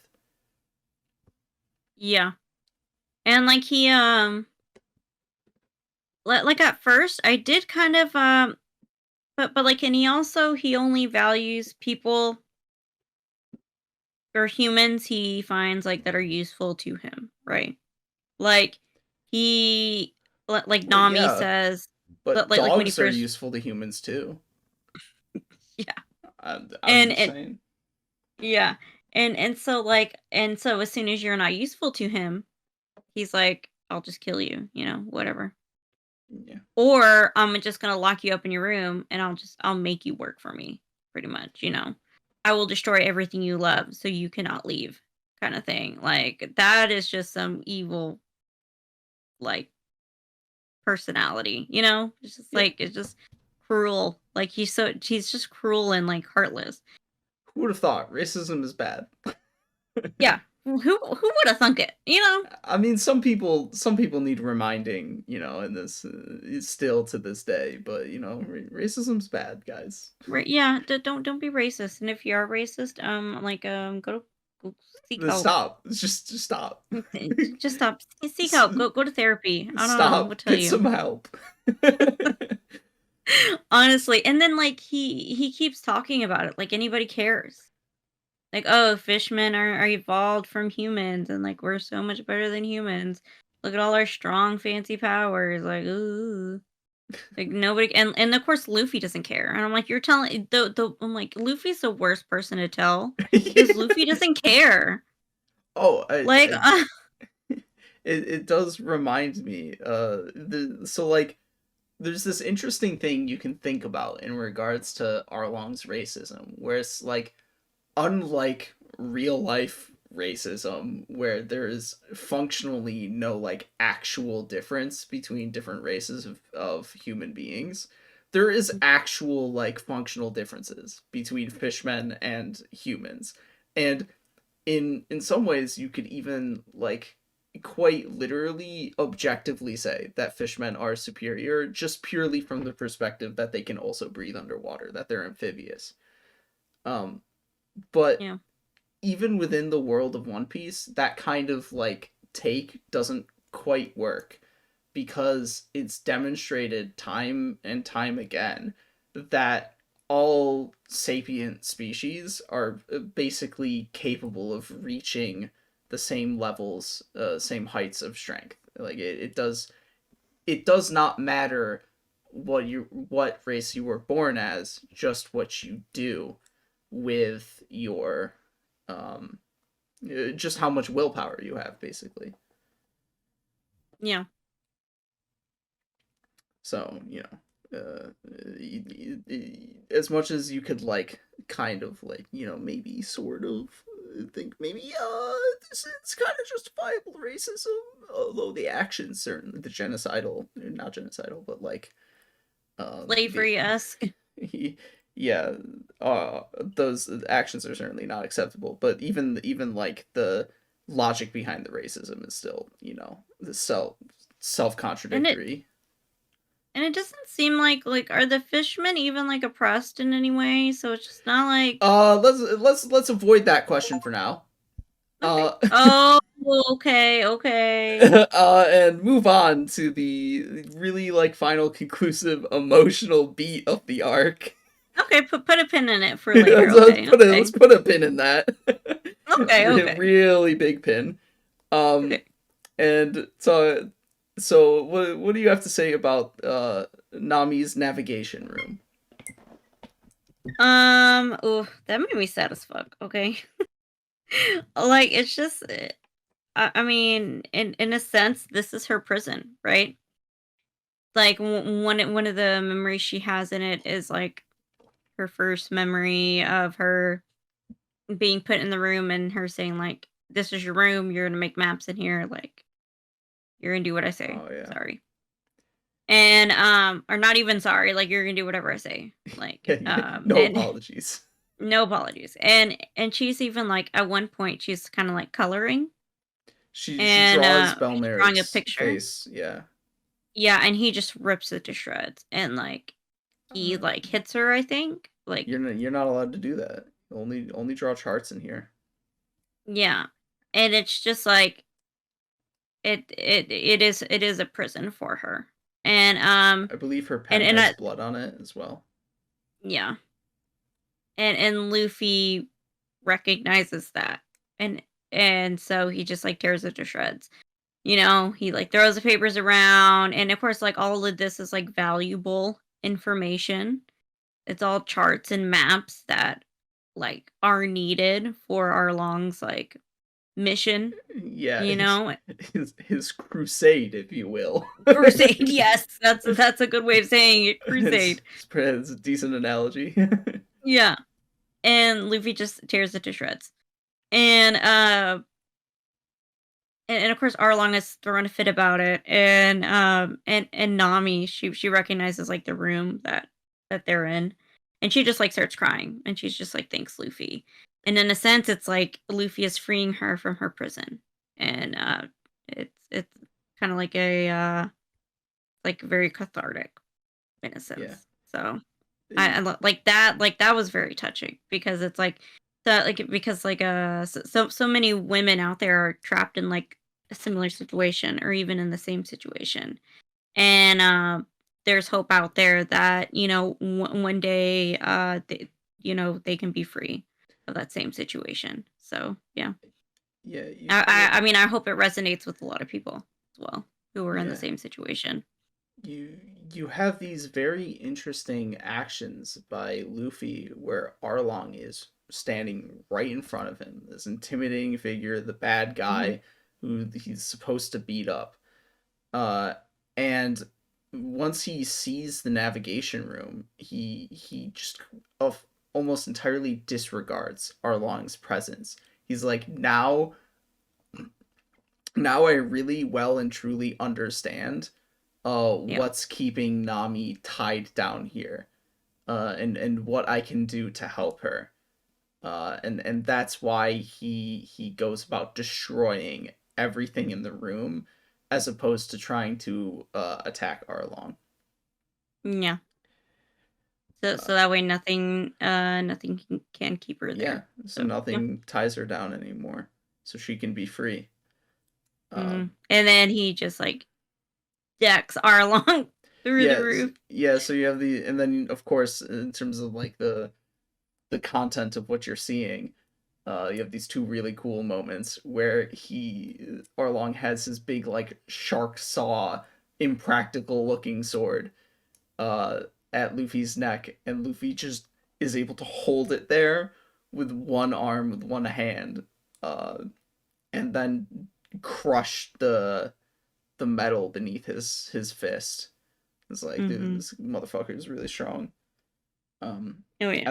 And then of course the final conclusive attack, where he sticks his leg far up in the sky and smacks it down to just destroy the entirety of the building that is Arlong Park, which the navigation room in particular was a symbol of Nami's oppression, but the building itself was also a symbol of the oppression of the village and of the island. So Yeah. Because it's like one of the first things you see and like you arrive at well, I mean, as well. I think that's more a matter of which direction you come from. Yeah. But But still, I mean, like it's huge. You like it's yeah, one of the first things you see, right? yeah, it's this huge pagoda that serves as the home of someone who might as well be a dictator of the Yeah. island, a dictator in all but like a functional government. Yeah. So it's like a very like it was a very very cheerful moment Actually, now in a that I sense. think about it, Arlong Park may not have like been referred to as a government in any meaningful sense, but it basically functioned as one. It had taxes, it had law, and that law may have been, if you don't pay your taxes, you're executed. But I mean, it was like it was still an and organization that meted out taxes and judgment, with a one core person serving as like the authority figure. in a sense, I guess it would kind of be like the way I kind of saw it, it was kind of like the cartel in a sense, you know? Yeah, Like when yeah. a cartel is probably a more meaningful comparison, because a cartel uh, oftentimes functions like a government within their own Yeah. territories, but is not technically the government. Yeah. So, and oftentimes they also work with government officials for bribes and Right, stuff. So yeah, there you yeah, they do like bribes and all that kind of stuff as well. Yeah, go. Yeah. government corruption, yada yada yada. All that is You to know, all the say, fun stuff. yeah, yeah. All that to say though, once again, the arc concludes with liberation. Is the entire point. Is Nami's been liberated. Kokoyashi Village has been liberated. Gosa Village has been liberated. The entire island has been liberated. So. Mhm. Yeah, and I think what was it like? Luffy kind of pops up out of the rubble, and he kind of says something along the lines of like, uh, like you like you're one of us. I think he says something along those lines. He tells Nami, and Nami says like, okay, like yeah, Yeah, I believe he says you're our friend. yeah. You're our nakama. And so he's like, see, you ain't got nothing to worry about. The Yeah, job is done. we Like, got it. come on, let's go. Next. Yep. And so so, so he has like in a sense like freed her, yeah. from her oppressor. So, yeah. And then everybody celebrates with days of partying in what you will come to see as one of the more like relaxed and unpressured moments in which they can celebrate a victory throughout the series.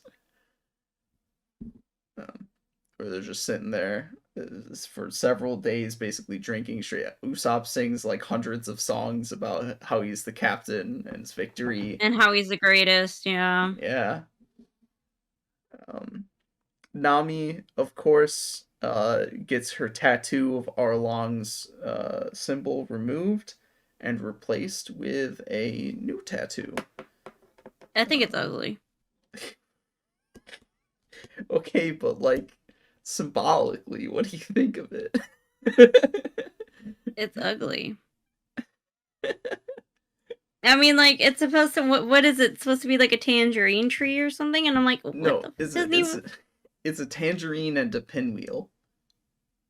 I'm like, it doesn't even fucking look like one. What the heck? Like, it doesn't look like that at all. I'm like trying to find a picture of it, but like, I mean, you just look up a wanted poster of Nami. Her tattoo is like right front and center. Oh, I found it on her wanted poster. Okay, I see the.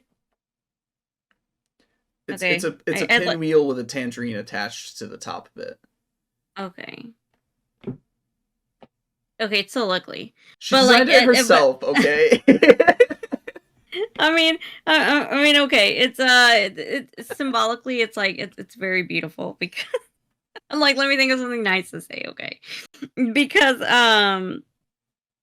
represents Belmare, who was of course her stepmother, and Genzo, who was who was a father figure to her, and like so yeah, I think that's nice.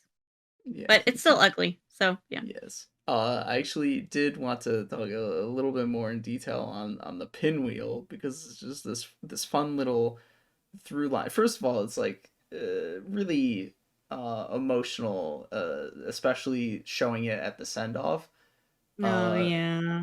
With how it's like, damn, Gen, your face is super scary. You're making Nami cry as a baby. So he puts a fucking pinwheel in his hat, and it makes her laugh.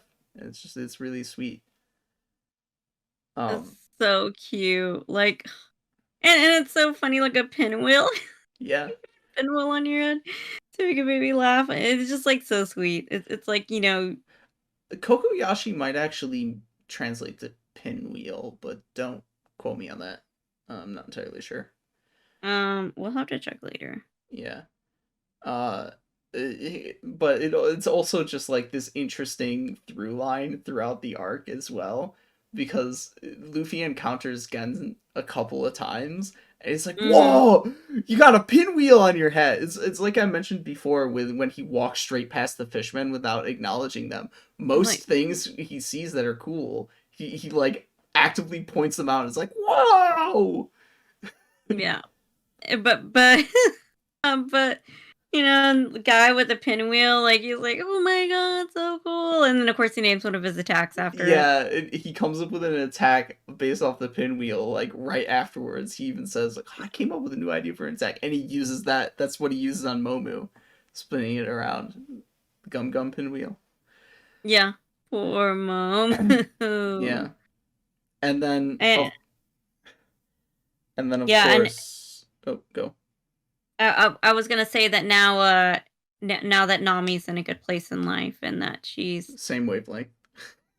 Yeah, and now that she's finally free, and she's able to do she's able to go on an adventure with Luffy and his crew, and she's happy and she's smiling again. He feels that he doesn't need to wear the pinwheel anymore. Yeah. And so it's on Belmare's grave now. Yeah. So. It was a symbol of making Nami happy. I don't want to say Nami's happiness, but like the ability to make her happy, and it's no longer necessary because now she's found that that home. I think it's more like a kind of like a maybe like a prayer, like for her to one day be happy. kind of thing. Like, I would say. Yeah. He, again, also telling Luffy, you better not fucking make her unhappy. But poor Luffy never found his coated watermelon or whatever it was. Oh yeah, poor. Of course, anytime Luffy like wants to find food, he can never find it. You know. Well, it's because he gets lost. You see it in Alabasta too. He gets lost and tries to eat dance powder. Of course he knows. Yeah. Like, of course. Yeah. Are we really surprised? Yeah. And her send off is also, you know, pretty nifty. She joins them on the ship because she leaves all of the treasure that she collected on her own, and also presumably from Arlong's, the remain of Arlong Park. She collects all of that together and leaves it for the village. But on her way out, she pickpockets literally all of them somehow.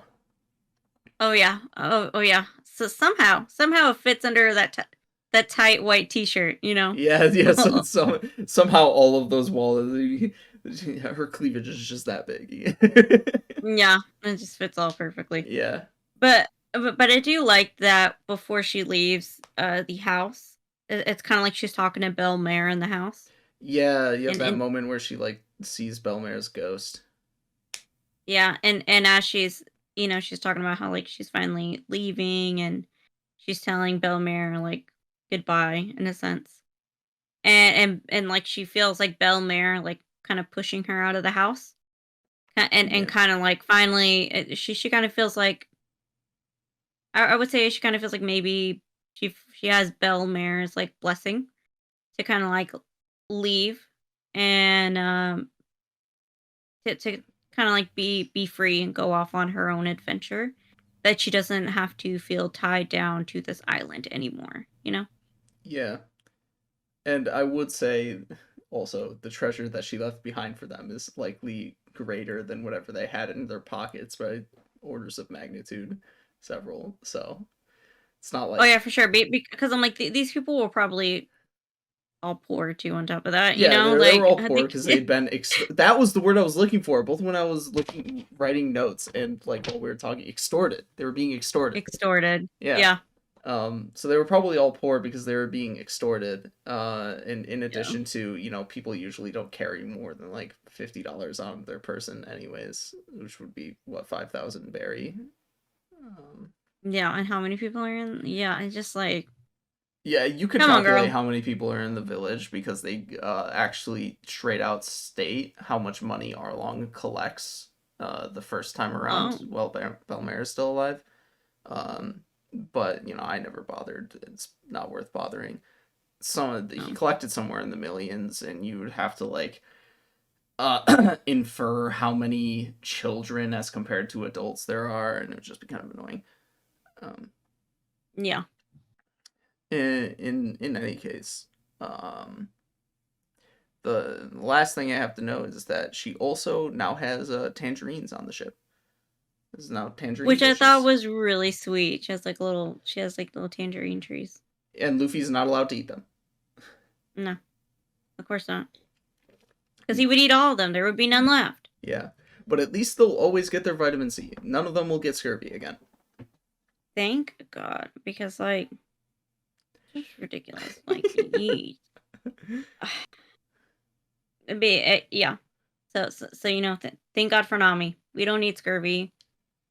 Also, thank God for Sanji. You know, they'll have a properly balanced diet so long as he's around.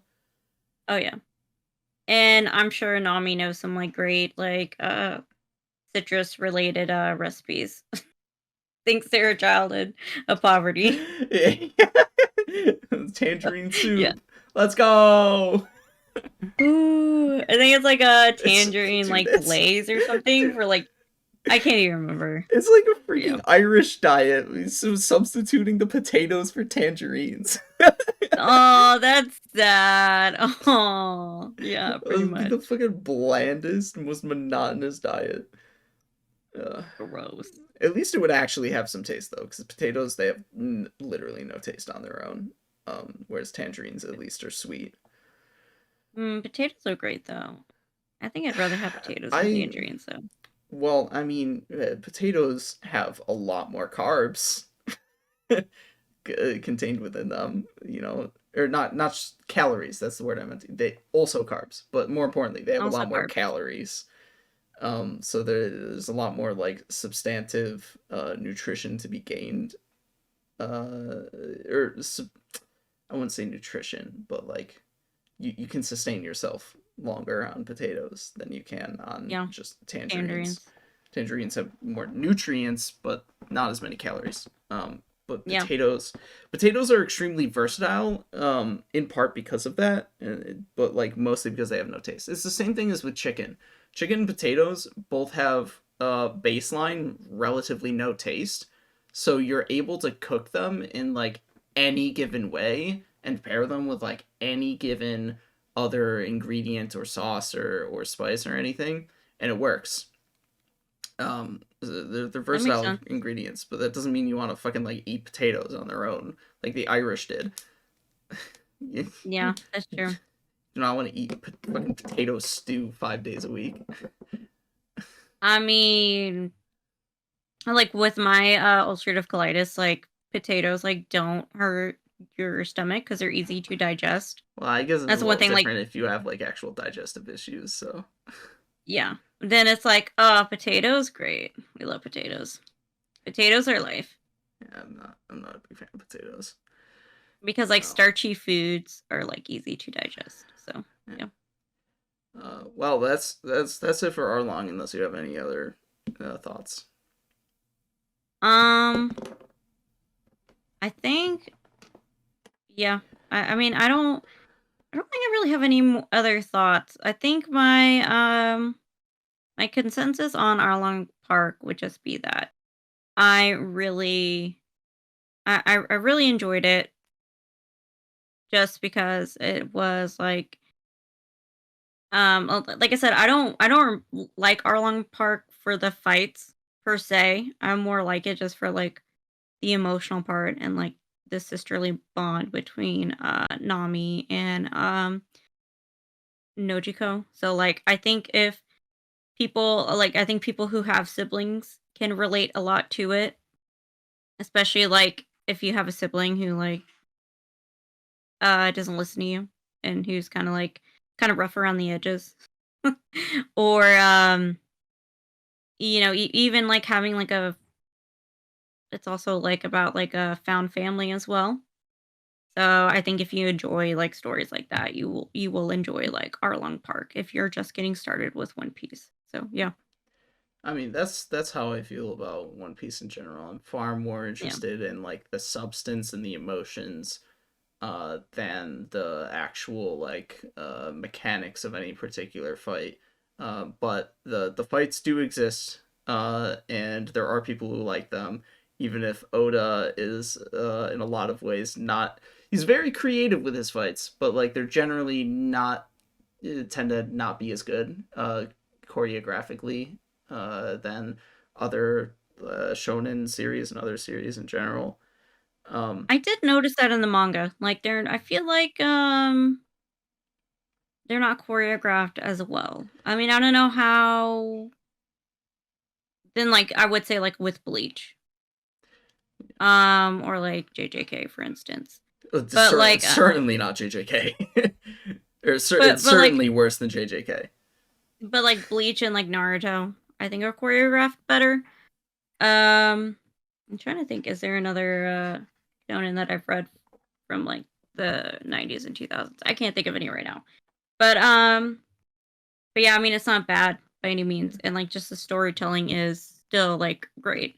Yeah, they're So worth. I think it makes up for it via storytelling. So Yeah, they're worth talking about because they exist. But yeah, as is quite obvious by this point, I would think we spend a significant amount more time talking about the characterization and the plot and the substance of what is happening yeah. than that kind of stuff. We're not people who sit there and obsess over. Oh man, that punch looks so cool, man. Oh, that was such a cool punch. There's a couple of punches that I'll probably stick on and say that was a really cool punch, but not often. Yeah. Or like, wow, look at those big heavy swords Hachi carried. Ooh. Damn, it was so cool that he was able to carry a 200 kilogram sword in each hand, man. That's Wow. wow, that's insane. So cool, bro. So, yeah. Anyways, let's wrap up by quickly talking about the Buggy, the clown Oh, I cover forgot about arc. Buggy. Yeah. I forgot about my man. Yeah, we're going to cover this quickly so that we can start on Okay. like a major thing next time with Logtown. Okay. So Okay. uh, I thought this story with Buggy was like super cute. it's entertaining. It's definitely Yeah. entertaining. Yeah, like mini Buggy is so cute. Like like I forgot what like like there's mini Buggy and there's big Buggy. Like I forgot what big Buggy looked like. I was gonna say that, like, you get so used to seeing Mini Buggy in the first, like, 2 episodes or whatever of Yeah. this arc, that by the time he returns to full size at the end and in Logtown, you're like, he kind of looks weird. Yeah, literally, I was like, who is that? I don't know who that man is. Who is that man? That's not Buggy. What do you think of the first part where he tried to eat some birds and then was assaulted by the birds? Oh, I don't remember that, honestly. That's like the very beginning. And it's how he gets transported to the island Gaimon is on. Oh yeah, The, that's the, right. only, the only reason I remembered that is because I remembered he was on Gaimon's island, but I remember it was after Luffy, and Luffy only gets to that island after they recruit Usopp. So it's like there had to have been something in between, and it was those birds. It was a bird. Yeah. Yeah. He tried to eat some birds, and then the birds tried to eat him. I mean, look, he was itty bitty. I don't know why he tried. You know, I'm sorry, but like you should have gone after some like some shrimp maybe. You know, He's still got some versatility available to him. He can still detach his arms and legs and just be a head on the ground, I guess. But like the floating arms and legs can still certainly like do things. Yeah. But yes, taking on a massive bird like that without like any tools at your disposal, even if you have foot knives, not smart. Not smart, no. But I did like, again, I don't like those animals, bro. I was not happy to be back on Gaimon's island. I really was not. I was not happy to see the giraffe that picks its nose. Like, no, thank you. They had. I hope I never see them again. Honestly. They had some cool conversations where they like talk past each other though, because Gaimon's like talking about this cool guy he met earlier who he really like relates to and inspired him, and Buggy's like, damn, I wish I met somebody like that too. And he talks about the same guy and he's just complaining about him. He's just complaining about the same guy. Yeah. Like he sounds cool. And then like and it's funny because Gaimon likes Buggy and Luffy. Yeah. And probably because they're both like goofy devil fruit eaters. Honestly. And he likes both of them, and it does show that Buggy like does have a good heart. I mean, it's sort of the start of a transition from like Buggy definitely had like humor to him, but this is definitely a start of a transition from like serious Buggy to more of a slapstick comedy vehicle. Yeah, and so like you know Buggy does got a big heart somewhere in him, you know. Yeah, big heart for treasure, because that's another conversation that they had where it's like it's an interesting dynamic where Gaimon originally had the same value of treasure that Buggy does. He likes the money and the jewels, but then he learned to treasure the animals on the island, whereas Buggy is like still like, no, I want money, give me money. Yeah, pretty much. And Buggy's like, I don't understand, but like, okay, whatever. And he's like, well, why don't you Like I'll accept you. Like, why don't you come back on my crew? No, kind of like what Luffy did. So, they kind of got the same values a little bit. They got some similarities. Like, Oh yeah, he did invite Gaimon. That's right. mhm. Yep. I would never invite Gaimon, honestly. It's Like what is Gaimon gonna do? it's almost like Buggy and Luffy have a sort of like similar-ish background. There's a parallel between the two, Yeah, especially since both of them know Shanks to vary and hold him in varying regard. yeah. See, and like that's what I was thinking too. That like there's some parallels there. Yeah. And Gaimon like is really thankful that he got to meet both of them. And then of course like freaking Gaimon freaking forgot that there was animals. a crab in the water. Yeah, the giant crab, and like he nearly gets eaten, and then he meets The mysterious, Alvida. sexy savior. Oh yeah, she's a babe, bro. She is a babe. She's certainly Dun, a lot dun. more of one than she was. Oh yeah, that's for sure. She like went on a diet, Yeah, got a a new diet. wardrobe. If a diet involves eating a fruit. Involves eating a devil fruit, man. I mean, to be fair, now it doesn't matter how much she eats, since she'll always be slim. Good for her. I mean, And at least now there's credence to her saying that she's the most beautiful one on the sea. oh yeah, because she is. She is. And of course their goal is to like they both have the same goal, so they like work together. So like good for Yeah. them. Um. Like two peas in a pod, Yeah. I Uh, guess. before they regroup with Buggy's crew, though, the crew effectively declares him dead and has to decide on the new captain. Yeah. So so it's like Richie So Richie's like owner. you have Moji and Kabaji, who are Yeah. uh, the main two like subordinates of Buggy, and they duke it out in a boxing match.